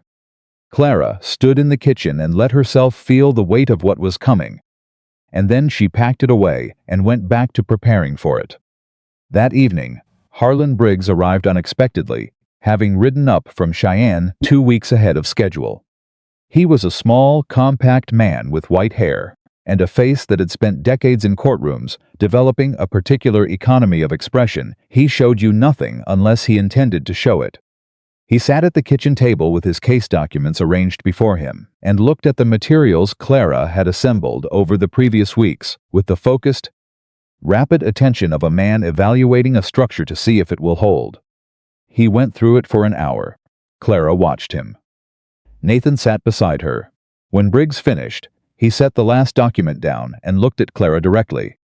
"Who assembled this?" he said. "I did," she said. "What's your legal background?" "I have none. I have accounting experience and a facility for pattern recognition." Briggs looked at Nathan. "Where did you find her?" "She found me," Nathan said. Briggs looked back at Clara. "The sequencing is correct. The cross-referencing between the 6 contracts is clear and well documented. The annotations on the water clause are accurate." He tapped the stack of signed statements. "These are solid. If the signatories will repeat this testimony at the hearing, and if what they say in person matches what they've written here, we have a case." "They'll be there," Nathan said. "All 6? "All 6, Nathan confirmed. He had spent the previous week personally visiting each one again. And Clara had written each of them a separate letter, careful.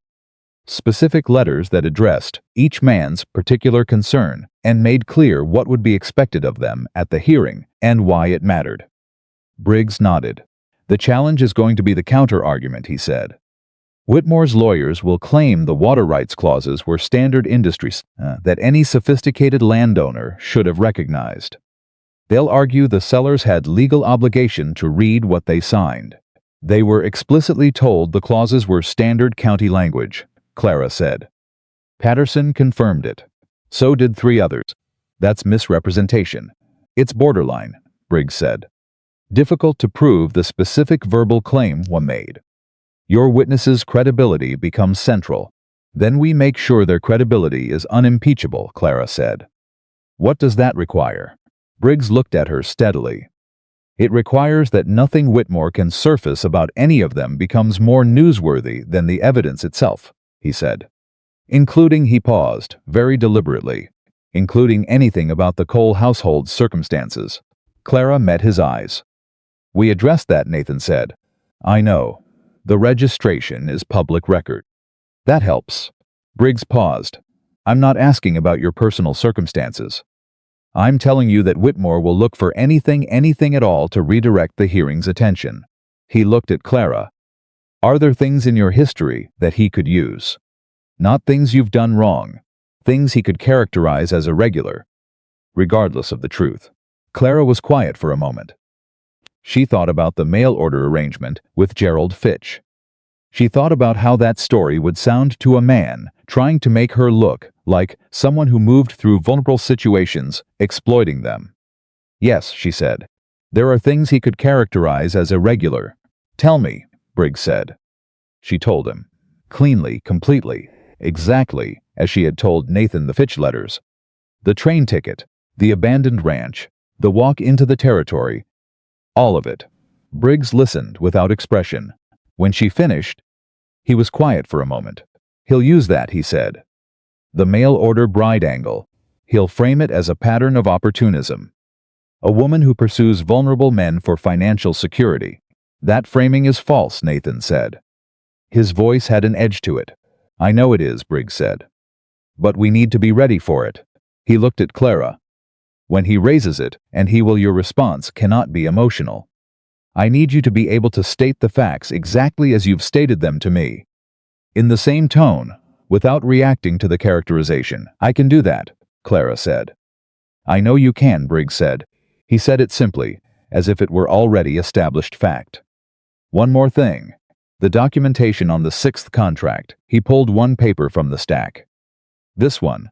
The execution date doesn't align with the filing date. There's a 10-day gap. Clara had noticed this. She had flagged it with a small pencil mark in the corner. I noticed that, she said. I wasn't sure of its significance. It's potentially significant, Briggs said. If the contract was backdated, if it was signed after the events it was supposedly contingent on, that's not just unethical. That's fraud. He set the paper down. I need the original. Not a copy. The original document on file with the county. Can you get that? Nathan and Clara looked at each other. The county keeps originals in the records room, Nathan said.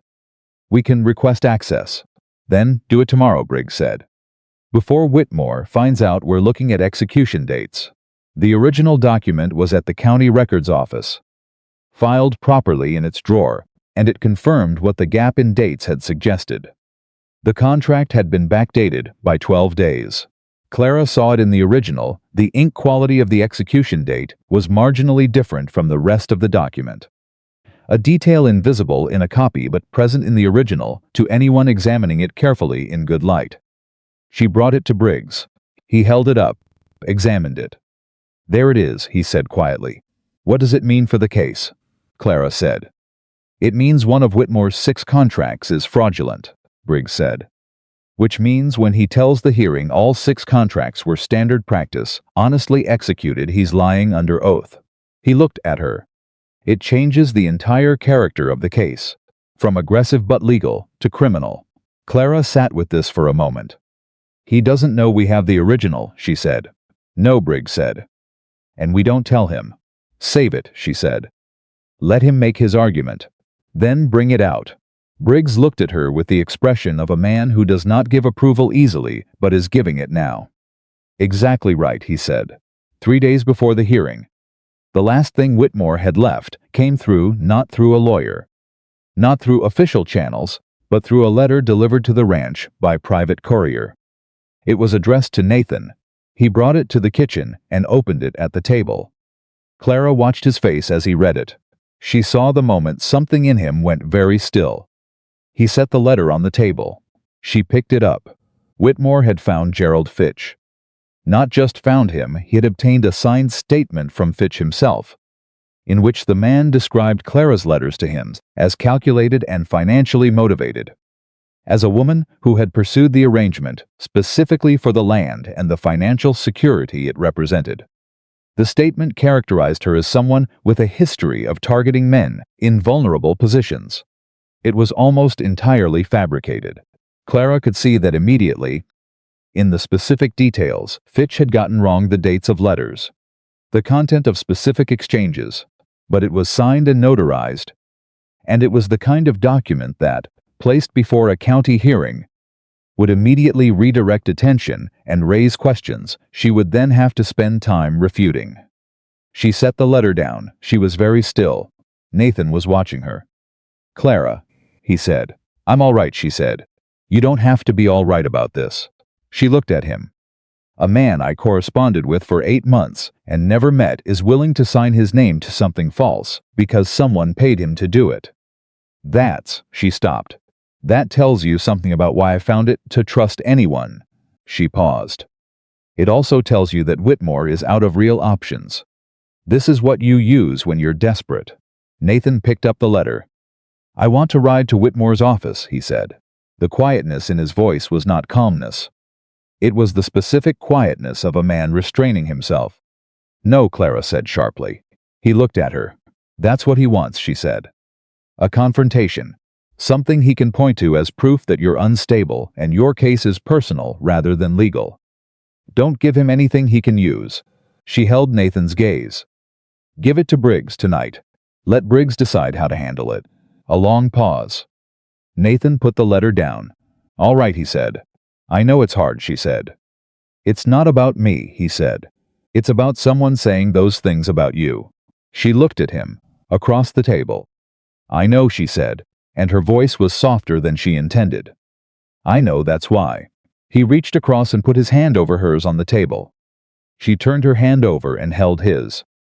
They sat like that for a moment, two people who had come to each other through very unlikely circumstances and had built something real in the space between practical necessity and genuine feeling, and the Fitch letter sat between them.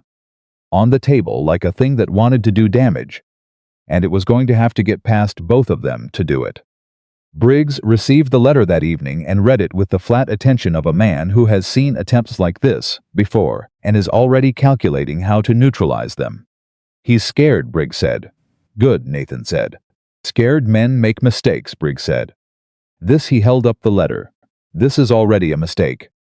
Using a paid statement from someone who demonstrably has a personal grievance against your wife removes the statement's credibility almost entirely. I can establish in 30 seconds that Fitch was paid, how much, and by whom. After that, everything he signed becomes evidence of Whitmore's desperation rather than evidence against Mrs. Cole." He set the letter aside. "Leave this to me." The hearing was scheduled for a Thursday morning at the county courthouse in town. The night before, Clara did not sleep well. She lay in the dark beside Nathan, which was still new enough to require a conscious adjustment in how she understood her own life, still new enough that sometimes she woke in the night and had a half-second of not knowing the warmth beside her oriented her, and she went through the hearing in her mind, the way she always went through important events, methodically, from beginning to end, anticipating the points of friction and the points of strength. She knew what Briggs would present. She knew what Whitmore's lawyers would argue. She knew where the case was strong and where it was vulnerable. She had spent 3 weeks making it as strong as she could make it. And it was as strong as she knew how to make it. That was all she could do. She felt Nathan's hand find hers in the dark. "Stop thinking," he said. "I can't," she said. "Try Nathan, Clara." His voice was quiet and warm and carried none of the anxiety she was carrying, which was either because he was better at hiding it than she was, or because he had found, at some point in the last weeks, a steadiness that came from something other than the outcome of the hearing. "Whatever happens tomorrow, we have the land, and we have the case, and we have each other. That's more than enough to start from." She was quiet for a moment. "You sound very certain," she said. "I've been certain about fewer things," he said. "But the ones I'm certain about, I'm very certain about." She understood that he was not talking only about the hearing. She closed her eyes. "Go to sleep," he said. She almost did.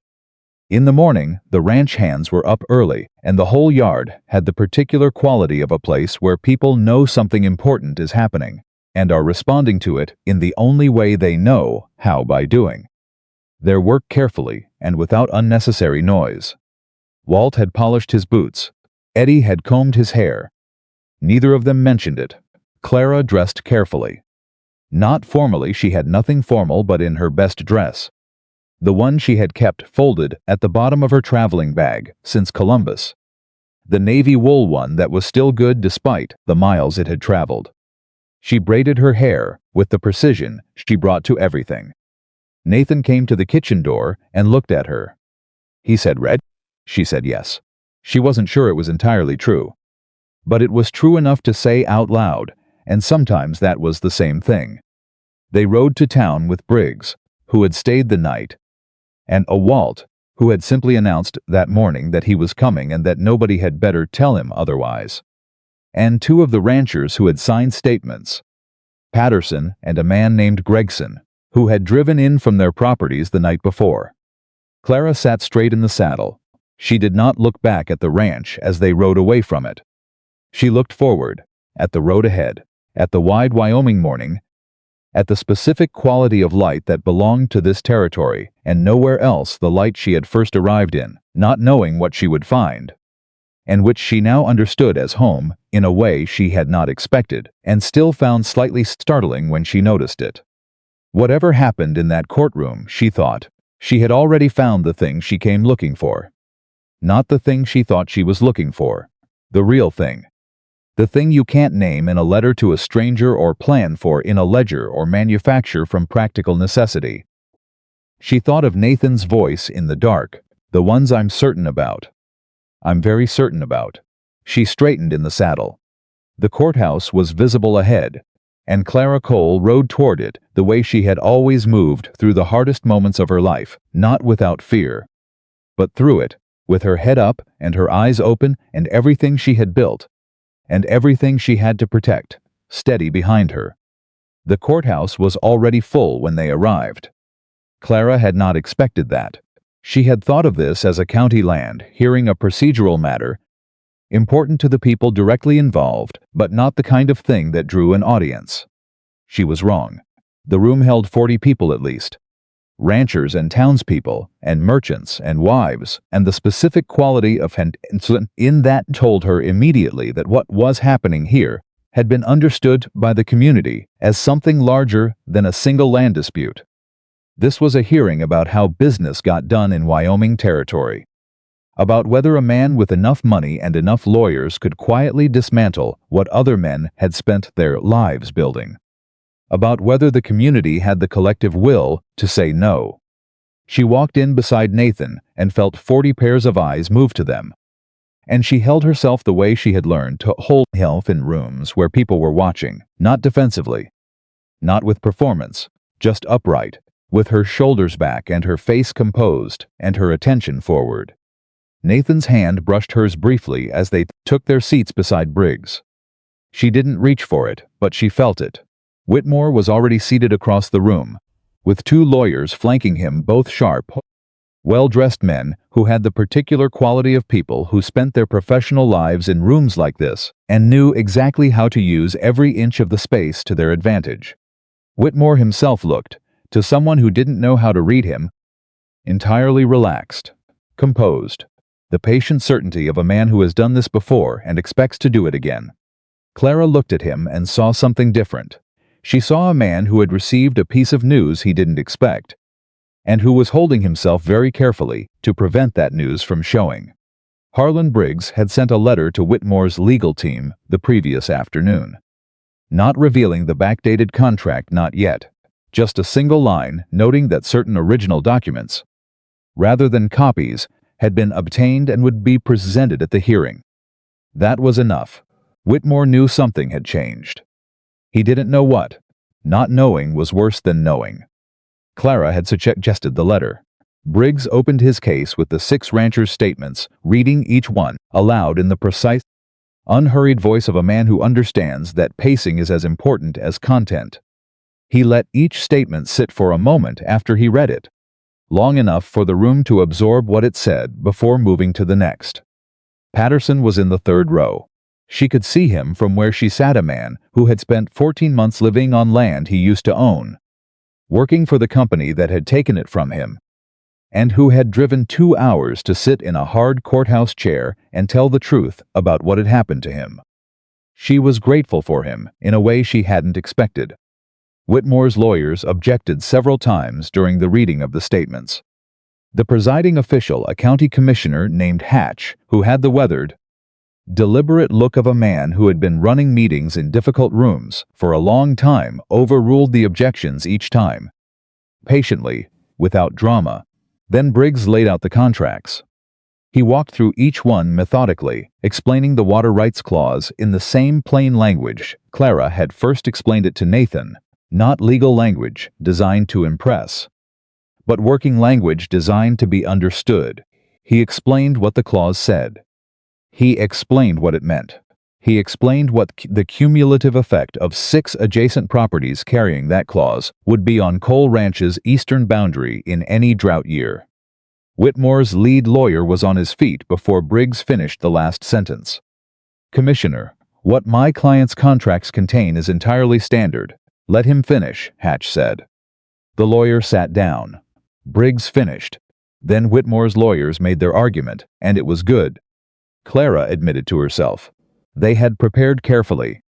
They presented the water rights clause as industry-standard language, cited 3 other territorial contracts that contained similar provisions, produced an expert from the land surveying profession who testified that this kind of language was common practice in large ranch territory negotiations.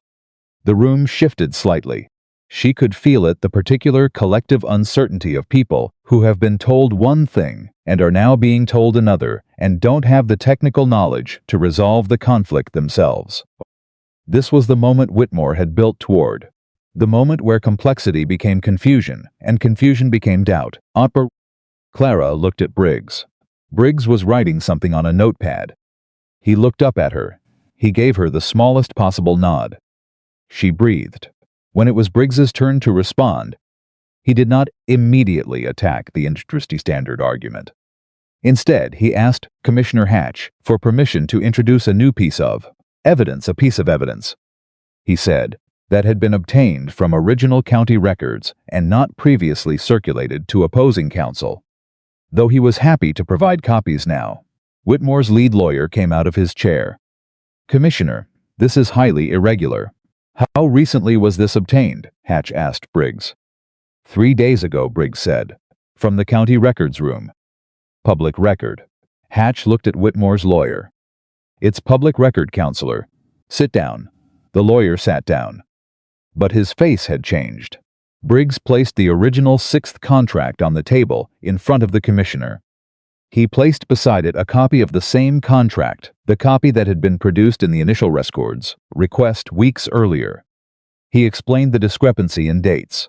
He explained the ink quality difference visible in the original. He explained what a 12-day backdating of an execution date meant in the context of this specific contract, that the events the contract was supposedly contingent upon had already occurred before the contract was signed, meaning the contract had been constructed retroactively to appear to precede them. He used the word fraud. He used it once, clearly, and then he stopped talking and let the room do what rooms do with the word fraud when it's introduced into a proceeding about land and water and people's livelihoods. Whitmore stood up, not at his lawyer's direction. He simply stood up, and his lead lawyer grabbed his arm, and Whitmore shook the hand off. "Commissioner, Mr. Whitmore," Hatch said. "Sit down." Something moved in the room. Not sound, the room had actually gone quieter than it had been. But something in the collective quality of the silence changed. The way weather changes when the pressure drops before a storm. Whitmore sat down. His lawyer leaned in and spoke to him in a rapid undertone for approximately 45 seconds. Then the lawyer stood. "Commissioner, I'd like to request a brief recess." 20 minutes, Hatch said. During the recess, Clara sat beside Nathan in the corridor and did not speak, because there was nothing useful to say, and she understood that sometimes silence is its own form of steadiness. Nathan sat with his elbows on his knees and his hands clasped, and he looked at the floor. and every few seconds she was aware of him being aware of her. The specific peripheral attention of two people who have learned each other's presence well enough to feel it without looking. Walt appeared from somewhere with 2 cups of coffee that he handed to them without comment, and then stationed himself nearby with the calm, watchful quality of a man who has been through difficult seasons before and knows that the most useful thing you can do for other people in a hard moment is simply be present without requiring anything from them. Eddie appeared at the end of the corridor, looking like a 19-year-old trying to look like a man who waited outside courtrooms regularly. He met Clara's eyes and gave her a nod that was both earnest and unnecessary and entirely kind. She nodded back. When the recess ended, Whitmore's lead lawyer stood and addressed the commissioner with the careful composure of a man restructuring his position in real time. "Commissioner, in light of the evidence presented regarding the 6th contract, my client wishes to withdraw that document from consideration in this proceeding." A murmur ran through the room. "Withdrawing it doesn't address its content," Briggs said immediately. "A document cannot be unbackdated by removing it from a proceeding. The question of its execution date and what that implies for how my client's contracts were structured remains before this body." Hatch looked at Whitmore's lawyer. "He's correct," Hatch said. Whitmore's lawyer tried 3 more angles. Briggs answered each one, not with the same patient, factual methodology that Clara had first seen in Cheyenne. The approach of a man who believes that the truth, properly organized and clearly stated, is its own most effective argument. Hatch took 20 minutes to deliberate after the formal arguments concluded. 20 minutes in which the room held itself very still. Clara counted her own heartbeats. She felt Nathan's shoulder against hers. He had shifted slightly in his chair during the deliberation, and their shoulders had come to rest in contact. And he hadn't moved away, and she hadn't either.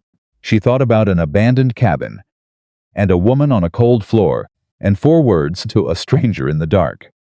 She thought about all the distance between that moment and this one. Hatch came back.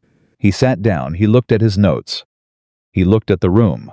"The evidence presented today establishes a clear pattern of misrepresentation in the execution of land contracts within this county," he said. "Specifically, the water rights clauses in question were presented to sellers as standard language when they were not standard language, and their cumulative effect was not disclosed. Additionally, one contract shows evidence of fraudulent backdating." He paused. "The water rights provisions in all 6 contracts are hereby voided as having been obtained through misrepresentation. The county will open an investigation into the execution of the 6th contract and any related documents." He looked at Whitmore. "Mr. Whitmore, your land company will cease any attempts to acquire additional property in this county pending the outcome of that investigation. Is that understood?" Whitmore's lawyer answered for him. "Understood, Commissioner." Hatch nodded. "We're adjourned." The room exhaled. All at once, the held breath of 40 people released into sound movement. Voices, the scrape of chairs, the particular noise of a community that has just watched something important happen and is processing it the way communities process things, through the medium of everyone talking to everyone else simultaneously. Patterson crossed the room and shook Nathan's hand, and then turned to Clara and said, "Thank you, Mrs. Cole," in a voice that had something rough in it, that had nothing to do with his throat. "Thank you for coming," she said. "Both times." He nodded. He couldn't say much else, and she understood that. And she didn't require him to. Gregson came next, and 2 other ranchers she recognized from the previous weeks. And Mrs. Calloway from the general store, who embraced Clara without preamble in the way of a woman who has decided something and acts on her decisions without ceremony. Briggs appeared at her elbow. "Well done," he said. "You did it," she said. "I organized it," he said. "You built it. There's a difference." He looked at her with the direct, clear attention of a man who means what he says. "You have a genuine mind for this work, Mrs. Cole. If you ever find yourself needing occupation beyond ranch management, the legal profession could use someone who can read a document and understand what it's actually saying." Clara smiled. "I'll bear that in mind," she said. Whitmore left quickly, with his lawyers around him like a perimeter, and he did not look at Nathan or Clara as he passed them.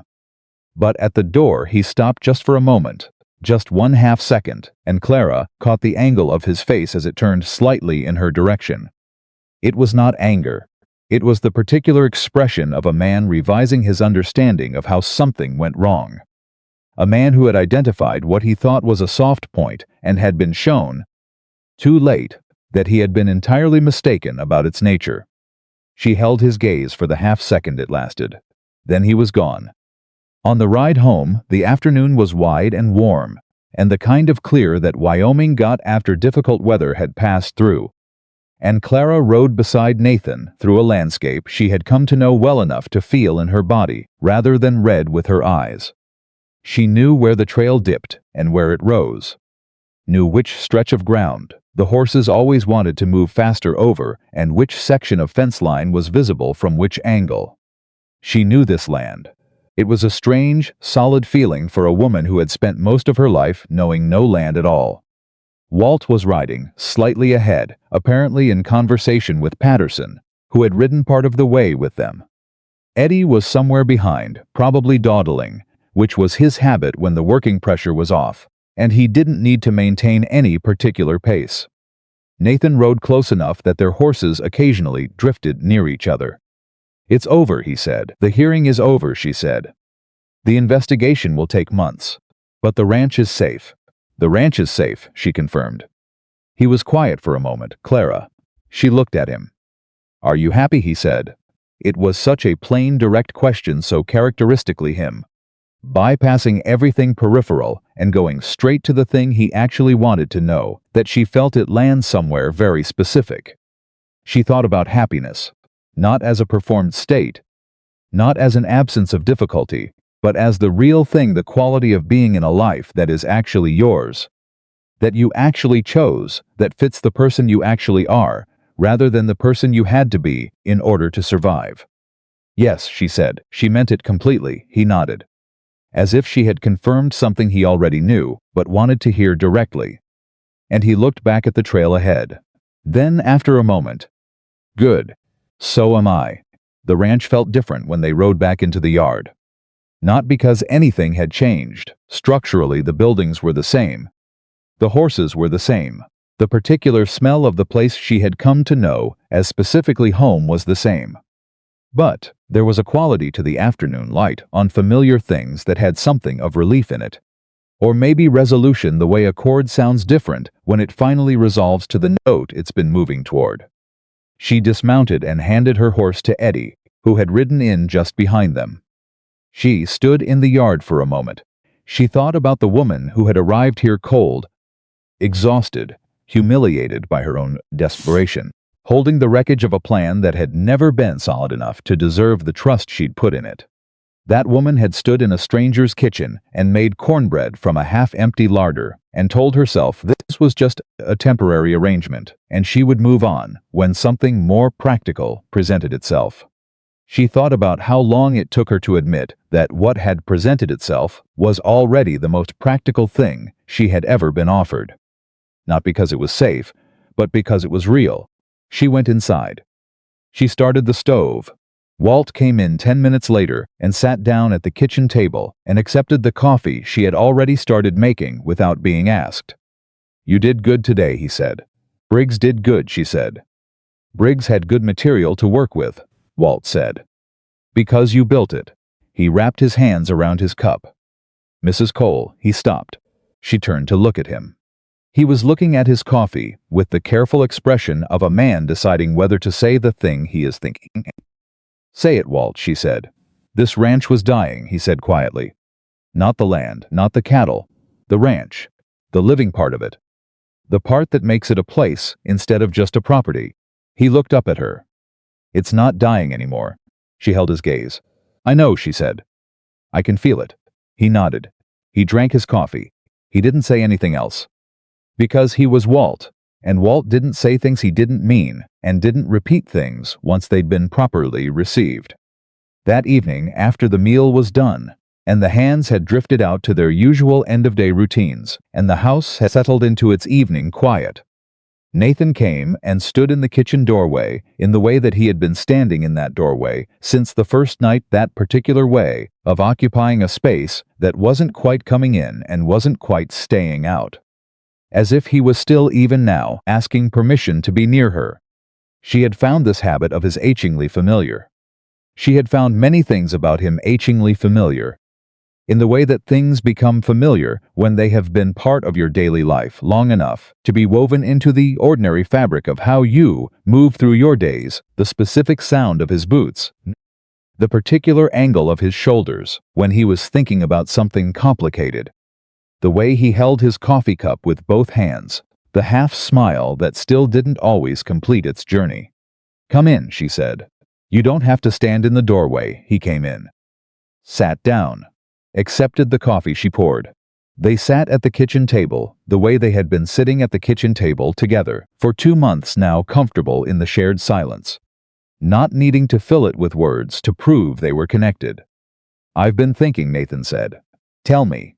The east pasture fence is going to need significant work before the fall drives," he said. She looked at him. He looked back at her. "And the north well is losing pressure," he said. "We need to look at that before winter, Nathan. And the hay storage is going to be short if we don't arrange additional supply before September." "Nathan," she said again. He stopped. "Are those the things you've been thinking about?" she said. A pause. "No," he said. "Tell me the actual ones." He set down his coffee cup. He looked at her across the table with the full, direct attention that she had first encountered in an abandoned cabin in a storm, and that she had come to understand was the way he looked at things he considered serious.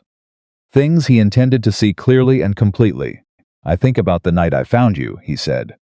"In that cabin.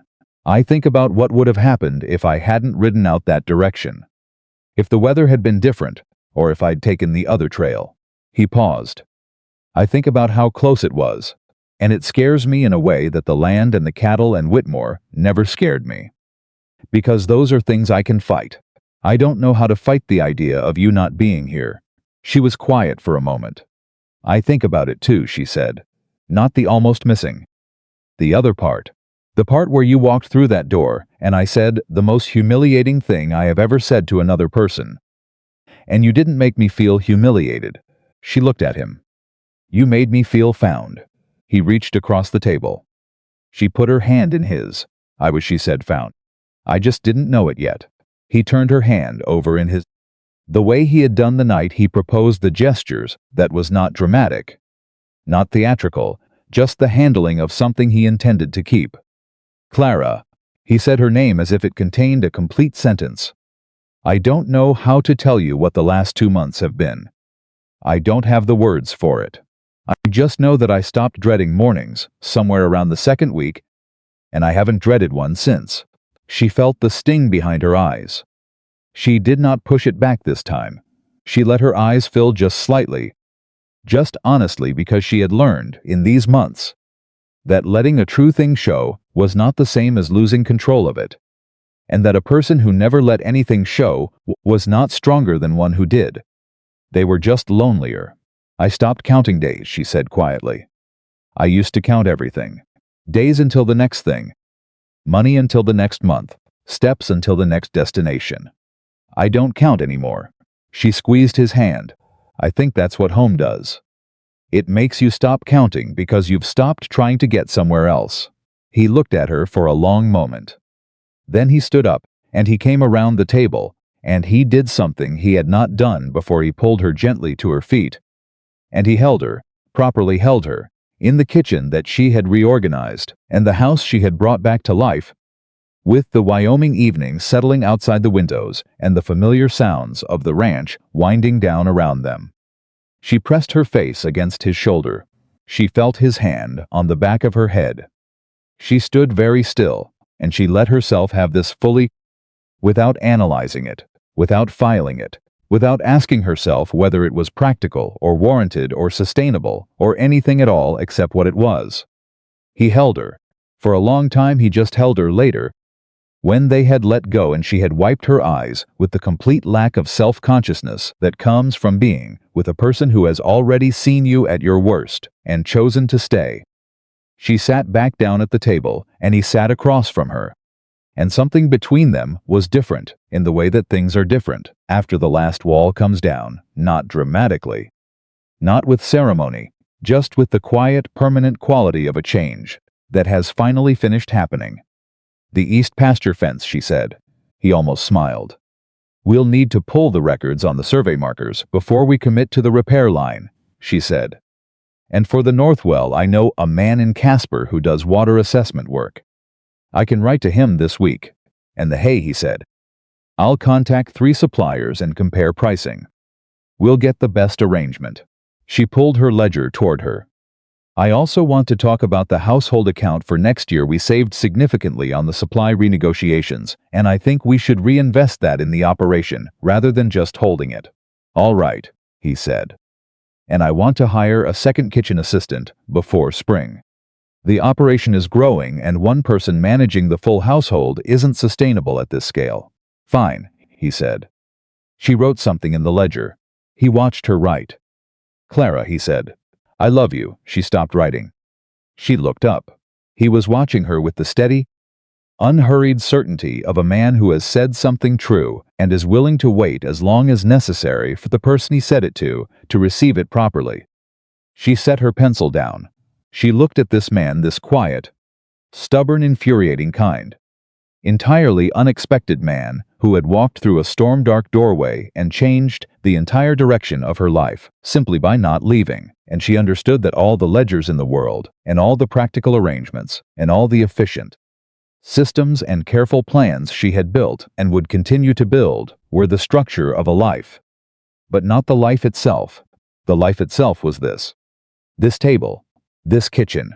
This man looking at her as if she was the most important column in the most important ledger he had ever kept. I love you too, she said. She said it the way she did everything, directly, without embellishment, meaning every word precisely as it was spoken. He nodded once, the way he nodded when something had been properly confirmed. Then he picked up his coffee cup, and she picked up her pencil. And they went back to the business of building their life together, the fence lines, and the water wells, and the hay suppliers, and the household accounts. The ordinary, essential daily work of 2 people who had found each other by accident and chosen each other on purpose. Outside, the Wyoming night spread itself wide and dark and full of stars across a sky that had no end. And inside the kitchen of Cole Ranch, a lamp burned steady and warm. And the woman who had arrived with nothing had built something that could not be taken from her, because it was not made of land or contracts or any document that could be voided or withdrawn. It was made of showing up and staying and doing the work and choosing day after day, in the small ways and the large ones, to be exactly where she was. Clara Cole had come to Wyoming looking for a safe place to land. She had found something better than safety. She had found the place where she was most completely herself, with the person who understood exactly who that was and had chosen her anyway. Not in spite of it, but because of every last difficult, capable, stubborn, brilliant inch of it. And that was a thing no man with lawyers and money and patience could ever take from her. That was hers. Permanently, irrevocably, completely hers. And she was at last exactly where she was always meant to be.